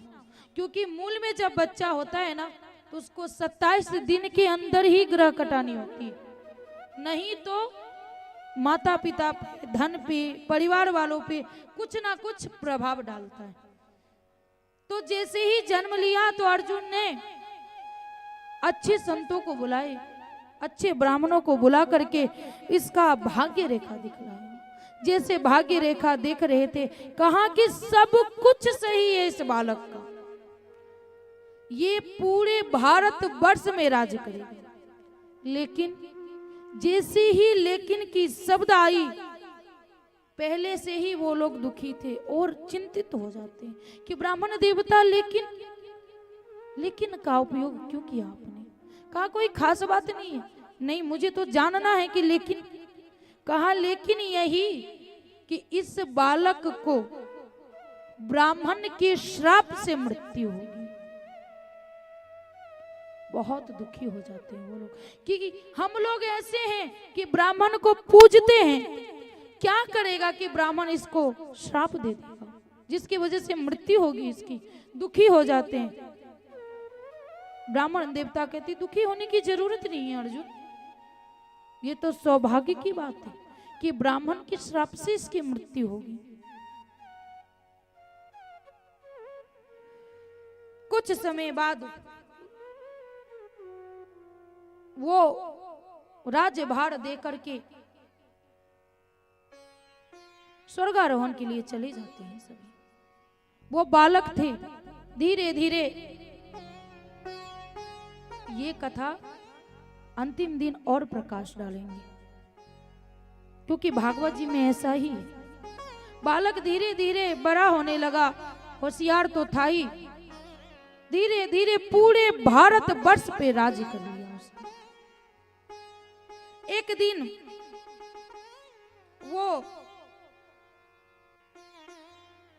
घूमने के लिए निकलते हैं कि राज्य में क्या कैसे चल रहा है वो तो देखना पड़ेगा कि नहीं। देखने के लिए जब निकलते हैं तो उन्होंने देखा, देख करके जब आ रहे थे तो उन्होंने देखा कि एक गाय और एक बैल की 3 पैर टूट चुकी है, एक एक ही पैर है और गाय की आंखों से आंसू आ रही है और उसे एक राजा के भेष में काला सा राक्षस जैसा आदमी उस दोनों को मार। ये क्रोधित हो गए। कौन? परीक्षित। कि तू कौन है और तेरी इतनी हिम्मत कि मेरे ही राज्य में आकर के और मेरे ही गौ और बैल को मार रहे हो? तुम्हारी इतनी हिम्मत आई कहां से? तू है कौन? आज तुझे नहीं छोड़ूंगा। म्यान से तलवार निकाली, गले पे रख दिया। जैसे ही गले पे रखा कि वो कोई और नहीं कलयुग था। चरण पकड़ लिया कि क्षमा कर दीजिए हमें। अब जैसे ही क्षमा मांगे, जब स्वर्गारोहण के लिए उनके पितामह लोग जाने लगे थे, पांडव जा रहे थे, तो परीक्षित को एक शिक्षा देके गए थे कि जो शरणागत हो उसे कभी भी दंडित मत करना। यही बात उनको ध्यान आ जाती है कि ये मेरा शरणागत है। कहा देख, तुझे मारूंगा तो नहीं, लेकिन जब तक मैं जीवित हूं और जब तक मेरा राज्य है तब तक मेरे राज्य से तू दूर चला जा। कलयुग कहता है स्वामी, हे राजन, पूरे भारत वर्ष में आपका राज्य, मैं कहां जाऊं? कोई तो स्थान दे दीजिए जहां मैं रह सकूं। कहा ऐसा क्या है जो तेरे में रहने दूं? कहा लाख अवगुण है मेरे अंदर, लेकिन एक गुण है। क्या गुण है? कहा जो पहले लाख मेहनत करने पर जो भक्ति प्राप्त नहीं होती थी, जो कल की कथा में मैंने बताया था, वो क्षण भर भगवान को ध्यान करने से मिल जाती है। अगर मेरा युग ऐसा युग है कि एक क्षण भी भगवान को स्मरण करेगा तो उसे भक्ति मिल जाएगी, उसे धर्म प्राप्त हो जाएगा। जरूरी नहीं तपस्या करना उसके लिए। कहा ये तो ठीक है, चल तुझे 4 स्थान देता हूं। पता है 4 स्थान क्या क्या दिए? पहली स्थान जहां मदिरा पान किया जाता है, जहां शराब पी जाती है, जिस घर में शराब पिया जाता है। दूसरा, जहां निर्दोष पशु को मारकर काट कर खाया जाता है। तीसरा, जहां स्त्री का संग किया जाता है। चौथा, जहां जुआ खेला जाता है। ये 4 स्थान, 4 स्थान दिए, लेकिन हो गया 8 स्थान। कैसे? जैसे ही शराब पिएगा उसे घमंड आएगा, क्योंकि शराबी को देखना, शराब पी के आता है ना, तो वो कहता है सबसे बड़ा मैं राजा हूं, मेरे से बड़ा कोई नहीं, जो हूं वो मैं ही हूं, और कोई है ही नहीं, उसे तब ये लगता है कि ये कुछ नहीं है, दुनिया वाले जो हैं सो हम हैं। तो क्या आती है? अहंकार। जहां पशु को मारते हैं ना, वहां क्या आती है? निर्दयता, दया नहीं होती। जहां स्त्री का संग किया जाता है, वहां क्या आता है? काम, वासना। और जहां जुआ खेला जाता है, वहां क्या आता है? झूठ। अपने आप को जिताने के लिए कई हजार झूठ बोल देते हैं उस समय। तो 8 स्थान होगी उसकी। एक बार की बात है, अंग्रेज की समय की बात है ये, कि एक ब्राह्मण को उसने पकड़ लिया और कहा देख ये 4 चीज रख दिया, शराब, मार करके पशु कर, और स्त्री को रख दिया, और जुआ खेलने के लिए भी रख दिया। वो तो था ब्राह्मण।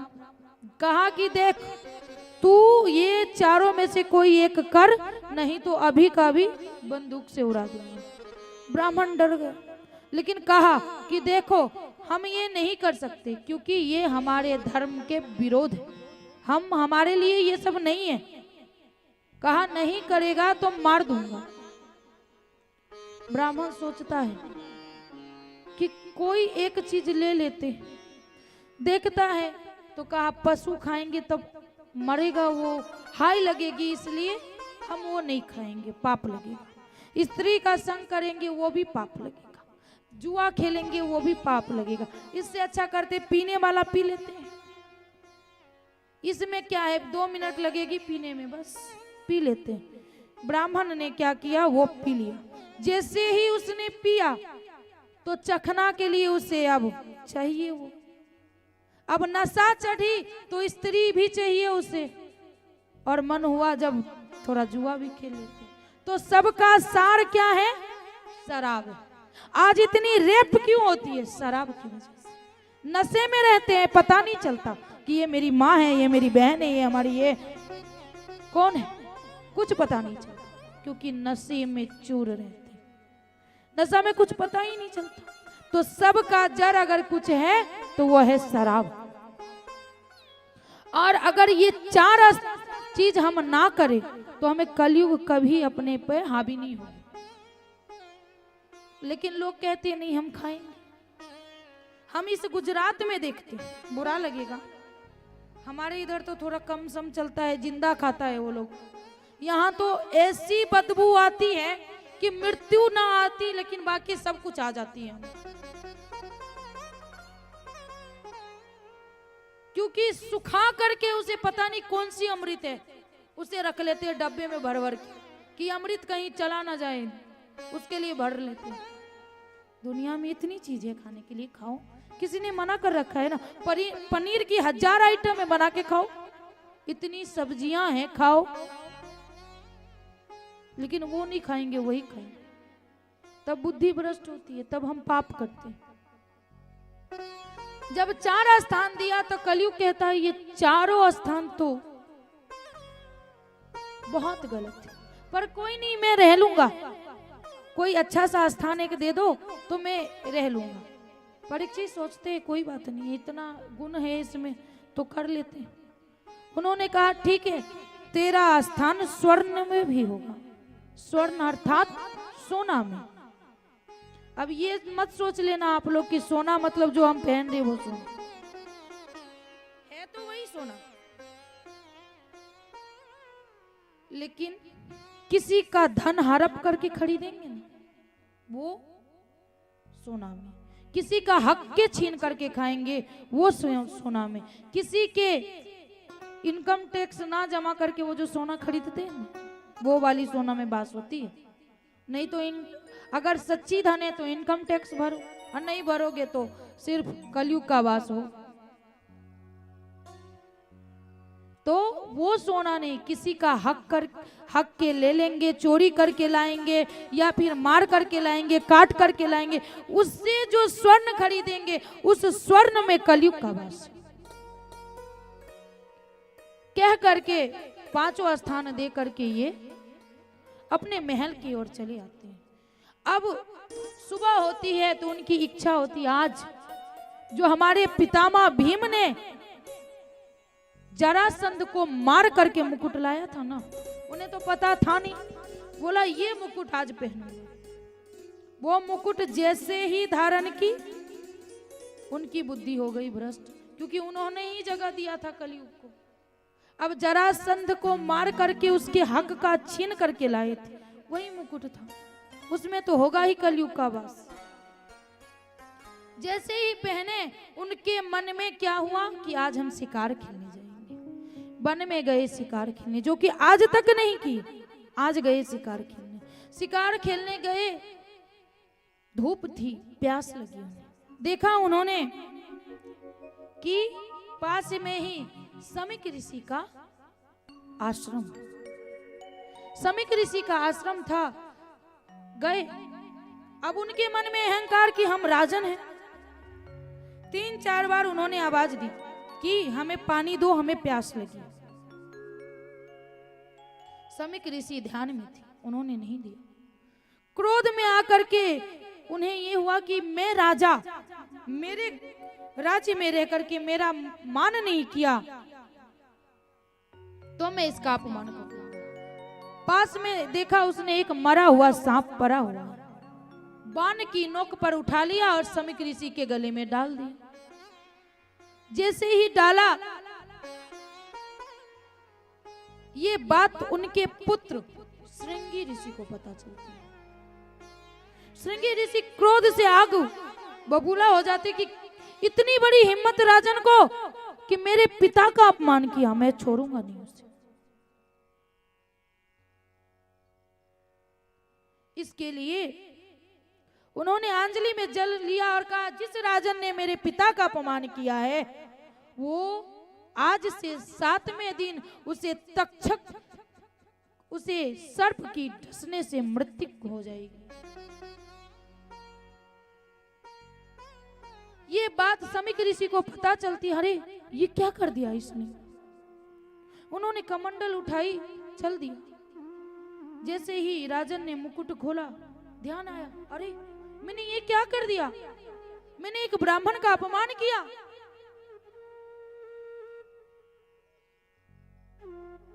उसी समय बहुत अपने आप को कोसते हैं कि मैंने ये क्या कर दिया। उसी समय आते हैं समीक ऋषि और कहते हैं, राजन। जैसे ही राजन कहते हैं, वो चरण पे गिर जाते हैं, हमें क्षमा कीजिए, हमसे बहुत बड़ी भूल हो गई।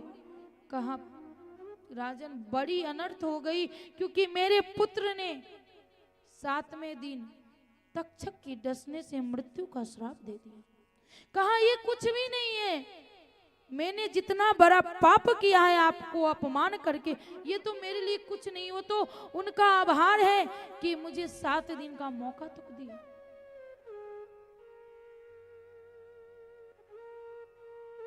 अब अपना राज्यपाट अपने पुत्रों को दे करके सबसे पूछने लगते हैं कि जिसकी मृत्यु 7वें दिन होनी है, उसे क्या करना चाहिए। ये परीक्षित नहीं पूछ रहे हैं, ये हम सब पूछ रहे हैं कि 7वें दिन जिसकी मृत्यु होनी है, उसे क्या करना चाहिए। क्योंकि शनिवार से रविवार ही आएगी, पुनः सोमवार नहीं आएगा। आज इसी 7 दिन के अंदर ही मृत्यु आएगी, 8वां दिन नहीं आने वाला है। तो हम सोचते हैं कि नहीं, अभी क्या हुआ है, अभी तो पूरी उम्र बीती। अरे बुढ़ापा किसने देखा है, किसी ने देखा है क्या, नहीं देखा। इसलिए जैसे गांव जाने के लिए तैयारी करते हैं ना, वैसे तैयारी कर लेनी चाहिए कि हमें अब जाना है, हमें कुछ नहीं बचा है। लेकिन लोग ये नहीं करते। ये सोचो कि अगर हम गांव जाना चाहते हैं, क्योंकि हम लोगों का गांव थोड़ा दूर है, तो हम लोग गांव जाने से पहले आने का टिकट बनवा लेते कि आएंगे कब। तो इसी प्रकार अगर हम गांव भगवान के घर से आए ना, तो आने से पहले भगवान ने लिख डाला है खाते में कि इस दिन आना है। तो उस दिन का लिखा है, तो तैयारी तो करनी पड़ेगी ना, नमकीन बनानी पड़ेगी कि नहीं। हमें भगवत भजन वाली नमकीन बनानी पड़ेगी कि मोह माया को छोड़ करके थोड़ा भगवान में लगाव लगानी पड़ेगी, नहीं तो यही पोता पोती नाती में लगे रह जाएंगे, भगवान आ जाएंगे लेने के लिए चल, और फिर सोचेंगे थोड़ी सी समय दे दो, कि थोड़ी सी समय दे दो कि मैं पुण्य कर, तब समय नहीं देते हो। परीक्षित सबसे पूछ रहे हैं कि जिसकी मृत्यु 7वें दिन होनी है उसे क्या करना चाहिए। गंगा के तट पर जाके बैठते हैं, सबको जैसे ही जितने ऋषिगण संतगण को पता चला कि राजा परीक्षित को श्राप मिली है 7वें दिन में मृत्यु होने की, सारे लोग आने लगते हैं, मिलने लगते हैं, सब मिल रहे हैं, लेकिन किसी को पता ही नहीं कि 7 दिन के अंदर क्या करना चाहिए। बहुत ऋषिगण बैठे हैं। अब 16 वर्ष की आयु, सुखदेव जी महाराज पागल के जैसे लग रहे, न कपड़े पहने हैं न कुछ है, एक कमंडल लिए हुए आ रहे हैं। जैसे ही वो उनको आते हुए देखा, जितनी हजार वर्ष पुराने संत सब खड़े होकर स्वागत करने लगे। परीक्षित सोचते हैं क्या है इसमें, कुछ तो खास है इस बालक में, जो लोग इतने 1000 वर्ष पुराने हैं संत, वो लोग स्वागत कर रहे हैं इनका। वो भी खड़े हो जाते हैं।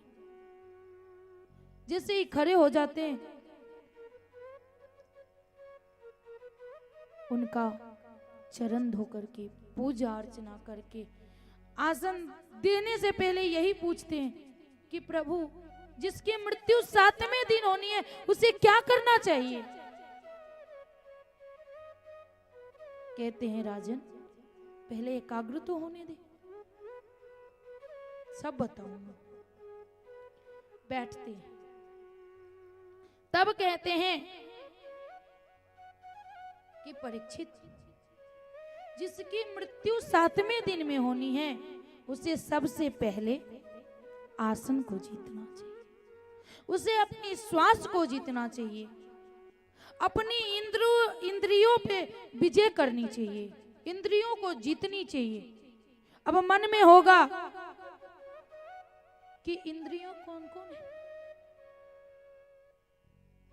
इंद्रिय आंख, कान, नाक, त्वचा और जीव। अगर इस सब को हम अपने बस में कर लेंगे ना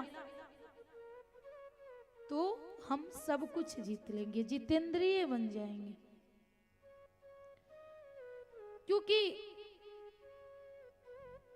कहते हैं कि संग को जीतनी चाहिए।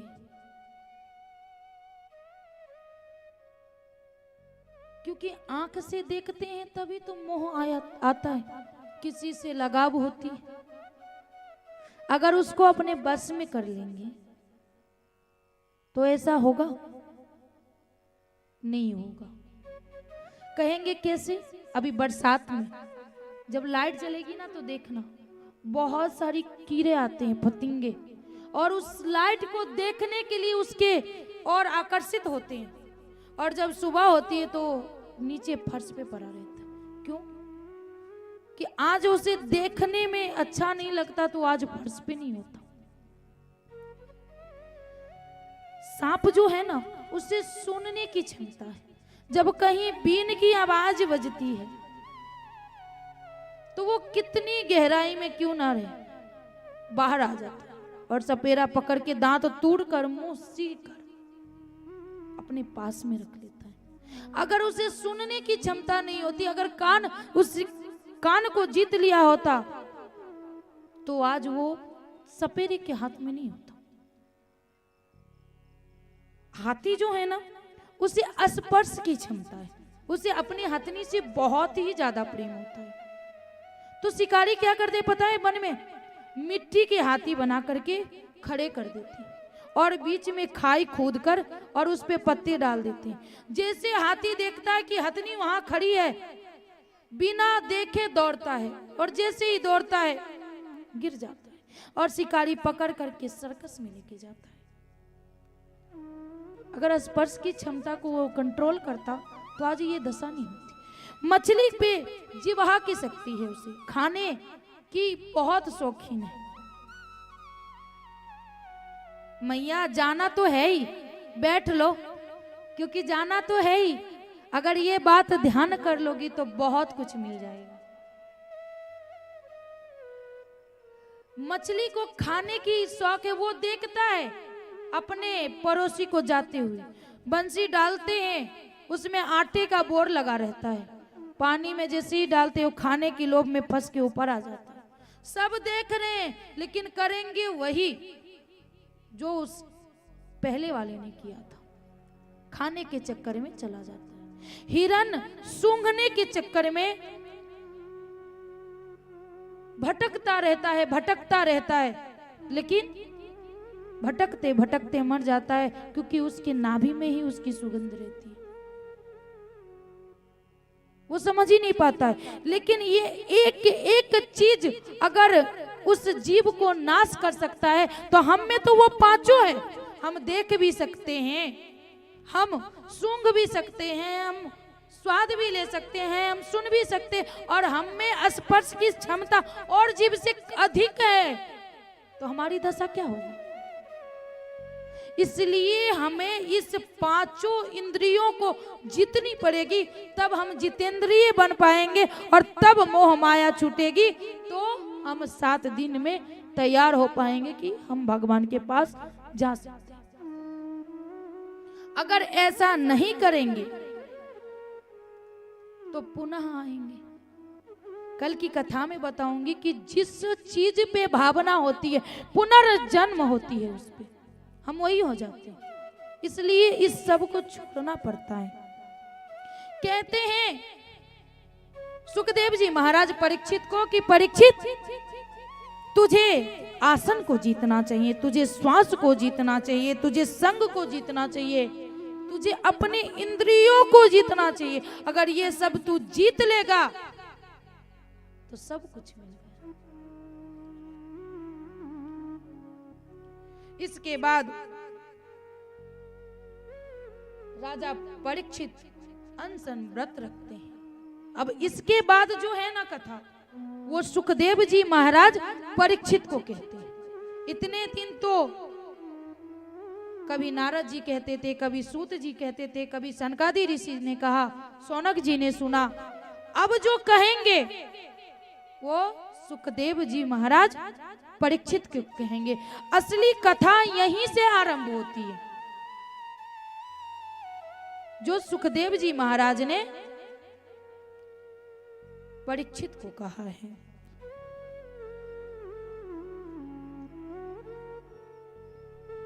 अब सुखदेव जी भागवत को प्रारंभ करते हैं। आगे की कथा में कल हम बतावेंगे कि भागवत जी का 10 लक्षण है, ब्रह्मा जी की उत्पत्ति होती है, किस प्रकार इस संसार का निर्माण हुआ, हम कहां से आए,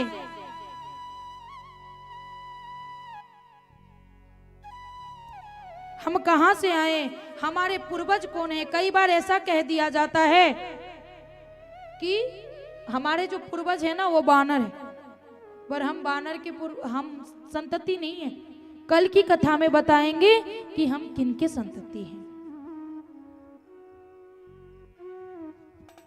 हमें लगता है कि कल से कथा का समय थोड़ा पहले करना पड़ेगा, क्योंकि मैयाओं को नींद आने लगती है। समय से रख लेंगे ताकि वो लोग समय से सुन पाए। आज की कथा को तो हम यही विराम करते हैं, और अपनी वाणी को विराम देते हुए एक आध भजन का अनुग्रह करेंगे भाई जी से, जो सुनावे। तब तक झांकी वाले भाई जी भी आ जाएंगे और हम उनका दर्शन करेंगे।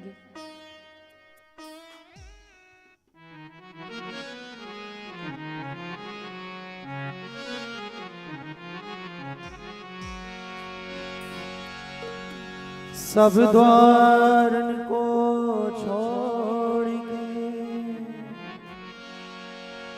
मैं आयो तेरे द्वार,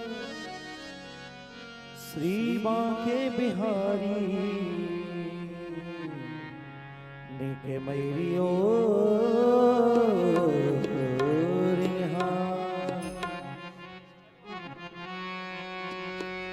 दुनिया से मैं हारा,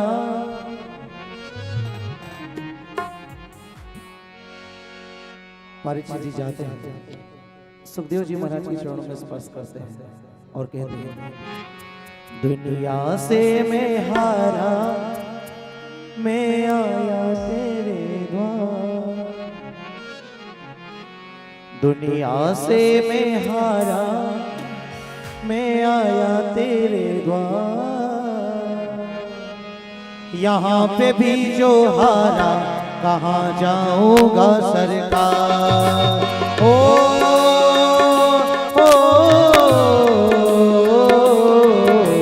दुनिया से मैं हारा तो आया तेरे द्वार। दुनिया से मैं हारा तो आया तेरे द्वार। यहाँ पे भी जो हारा, कहाँ जाऊंगा सरकार। दुनिया से मैं हारा तो आया तेरे द्वार।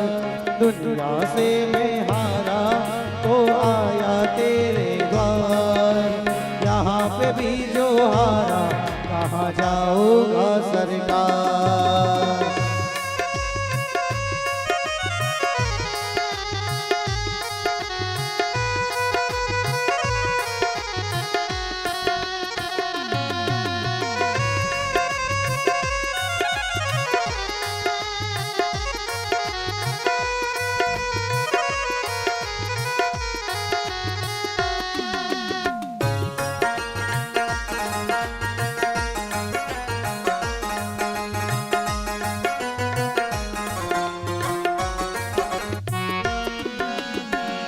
सुख में कभी ना तेरी याद आई, दुख में सवरिया तुमसे प्रीत लगाई।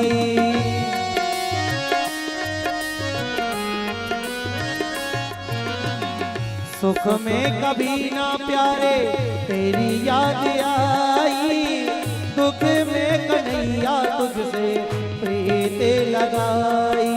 सारा दोष है मेरा, मैं करता हूँ स्वीकार। सारा दोष है मेरा, मैं करता हूँ स्वीकार। यहाँ पे भी जो हारा, कहाँ जाऊंगा सरकार।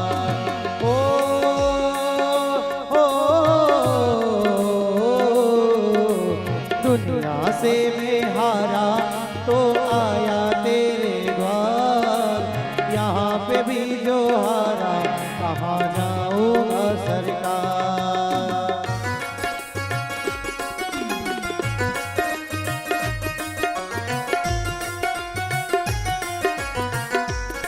बोलो सावरिया सरकार की।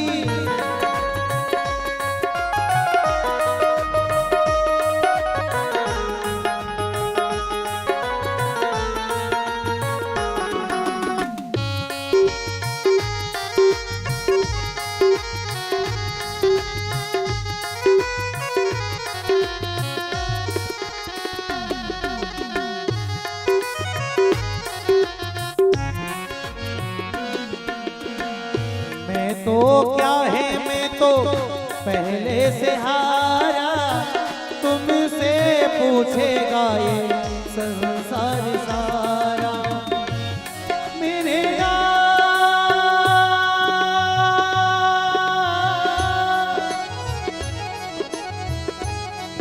मेरे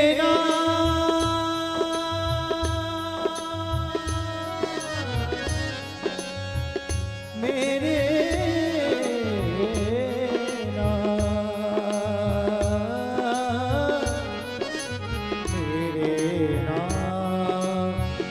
मेरा तो क्या है, मैं तो पहले से हारा। तुमसे ही पूछेगा ये संसार सारा। क्या पूछेगा है प्यारे? डूब गई क्यों नैया,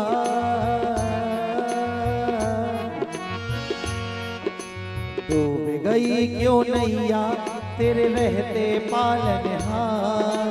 डूब गई गई क्यों नैया तेरे रहते पालनहार। यहाँ पे भी जो हारा कहाँ जाऊंगा सरकार। ओ,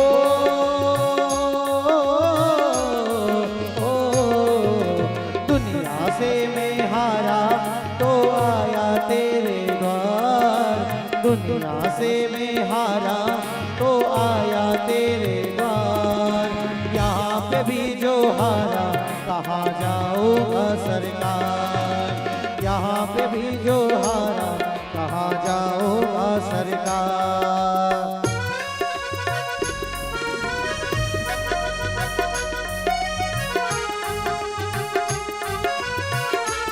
बोलो श्याम की रसिया की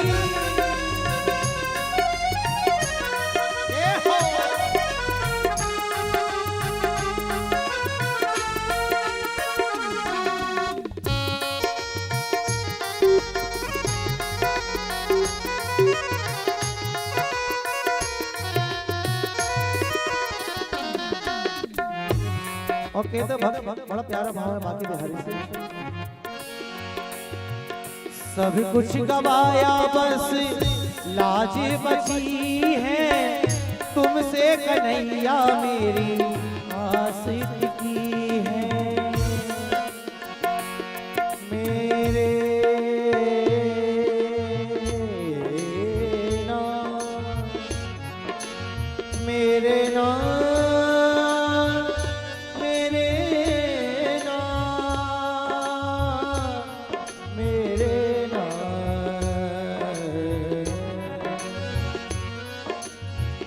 सब कुछ गवाया बस लाज बची है, तुमसे कन्हैया मेरी आस टिकी है।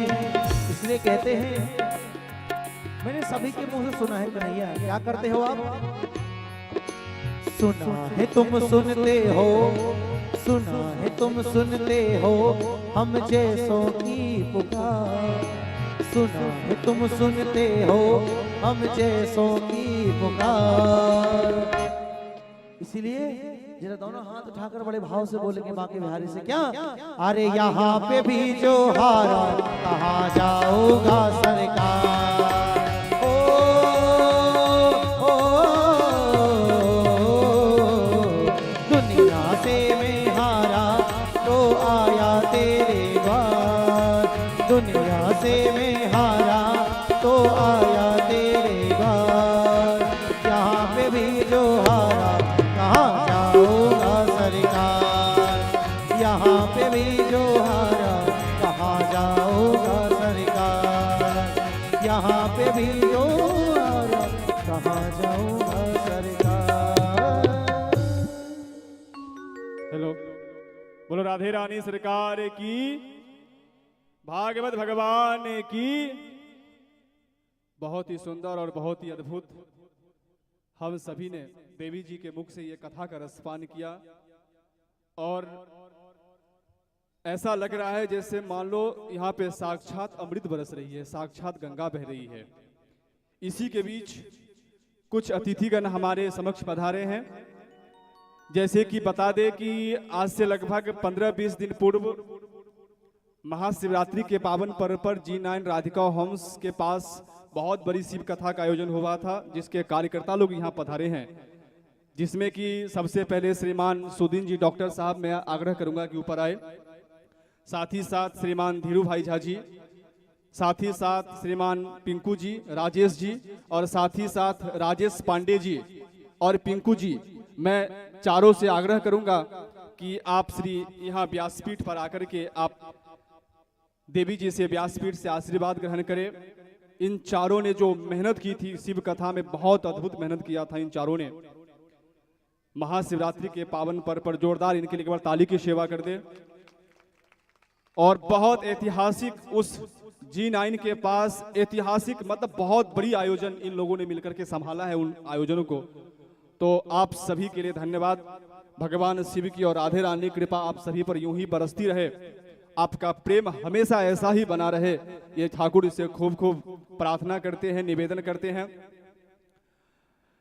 साथ ही साथ अब हम कुछ ही क्षण में झांकी का दर्शन करेंगे। यदि झांकी आ जाए गेट पर तो उनको लेकर के अंदर आ जाएगा। बहुत ही अद्भुत झांकी आज की, बहुत अद्भुत झांकी है। तो यदि जल्दी ना हो तो 2 मिनट बैठे और झांकी का दर्शन करके जाए, अद्भुत झांकी है। तो एक बार बोलेंगे भागवत भगवान की। जो अच्छी चीज होती है ना वो आसानी से नहीं मिलती है। तो सभी को राधे राधे, बहुत बहुत धन्यवाद। आप श्री ने अपना समय निकाल करके यहाँ पधारे। ठाकुर जी की, राधे रानी की कृपा आप सब पर हमेशा यूं ही बरसती रहे, हमेशा मुस्कुराते रहे, स्वस्थ रहे, आनंद रहे, खूब खूब आशीर्वाद। साथ ही साथ एक छोटी सी बात सुना दूं, उसके बाद लगभग आ जाएंगे झांकी वाले। तो जैसे परसों हमने आपको एक सौगंध दिया था, जो पड़ोसी को लेकर के आएंगे तो देवी जी ने आज ही उसे तरोताजा कर दिया। तो देवी जी कहे जो पड़ोसी से संबंध अच्छा हो तो ना, तो इसके लिए एक छोटी सी बात बताऊं आपको, बहुत अच्छी बात है। एक भगवान के परम भक्त थे, बहुत अच्छे भक्त थे, खूब तप किया भगवान का, खूब तप किया। भगवान उसके ऊपर प्रसन्न हो गए और ठाकुर जी बोलते हैं मांगो भक्त तुम्हें क्या चाहिए। तो भगवान एक शर्त रखिए, भक्त जो आप मांगोगे उसका 2 गुना पड़ोसी को मिलेगा। कितना गुना? राधे, जोर से राधे। पड़ोसियों कितना मिलेगा? उस भक्त ने तपस्या की थी, अब मिलना तो है। बोले मैं यदि 1 गाड़ी मांगू तो पड़ोसी को 2 गाड़ी, मैं 1 घोड़ा मांगू तो पड़ोसी को 2 घोड़ा, 1 घर मांगे तो पड़ोसी को 2 बंगला। अब भक्त ने विचार किया करे क्या, ये तो समस्या बढ़ गई हमारी। भगवान से कहा भगवान एक काम करते हैं, आज रहने दीजिए, हम कल आपसे मांगेंगे। बोले ठीक है। गया रात भर, पूरी रात उस भगत को नींद नहीं आई, खूब उन्होंने विचार किया। सुबह सुबह आए, तप किया, भगवान प्रकट हो गए। बोले मांगो क्या चाहिए? बोले भगवान ये बात पक्की है, पड़ोसी को हमारी 1 गाड़ी तो पड़ोसी को 2 गाड़ी, हमें 1 घर तो पड़ोसी को 2 घर। हाँ ये बात पक्का है। तो धीरे से कहता है भगवान भगवान आप मेरी 1 आंखें फोड़ दीजिए। पड़ोसी की ऐसी तो पड़ोसी नहीं है ना आपके। हालांकि हमें इतनी आशा नहीं थी कि दूसरे दिन ऐसे जगह में आप लोग इतनी संख्या बनकर के आएंगे, बहुत खुशी हुई। लेकिन फिर भी आप अपने पड़ोसी से निश्चित रूप से प्यार करें। पहले तो ऐसा था, जो कोई अतिथिगण आते थे घर में ना, तो अतिथिगण घर में यदि आते थे ना, तो कहां से सब्जी आती थी, कितने घर से सब्जी आता था पता नहीं चलता था लोगों को।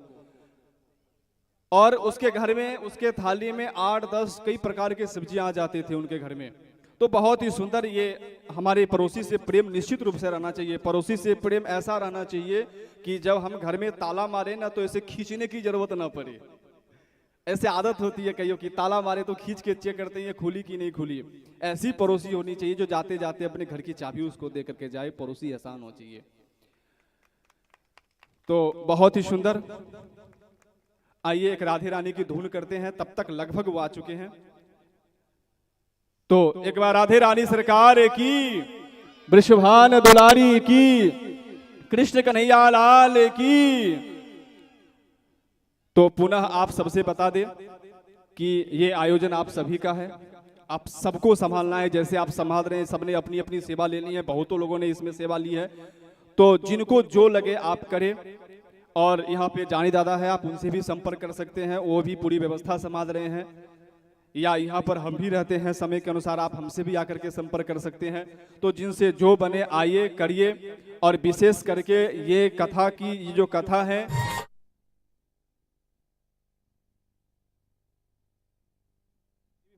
यूट्यूब पे लाइव है, आप सभी कैमरे में कैद हो चुके हैं। तो आप सभी से आग्रह है कि इस लिंक को जरूर शेयर करें और इस घर जाकर के आप देखें कि हम कैसे बैठे थे, क्या कर रहे थे, सबको आप घर पे दिखेगी। हम तो जरूर देखते हैं किसने कैसे कथा सुनी है। जय श्री। आइए।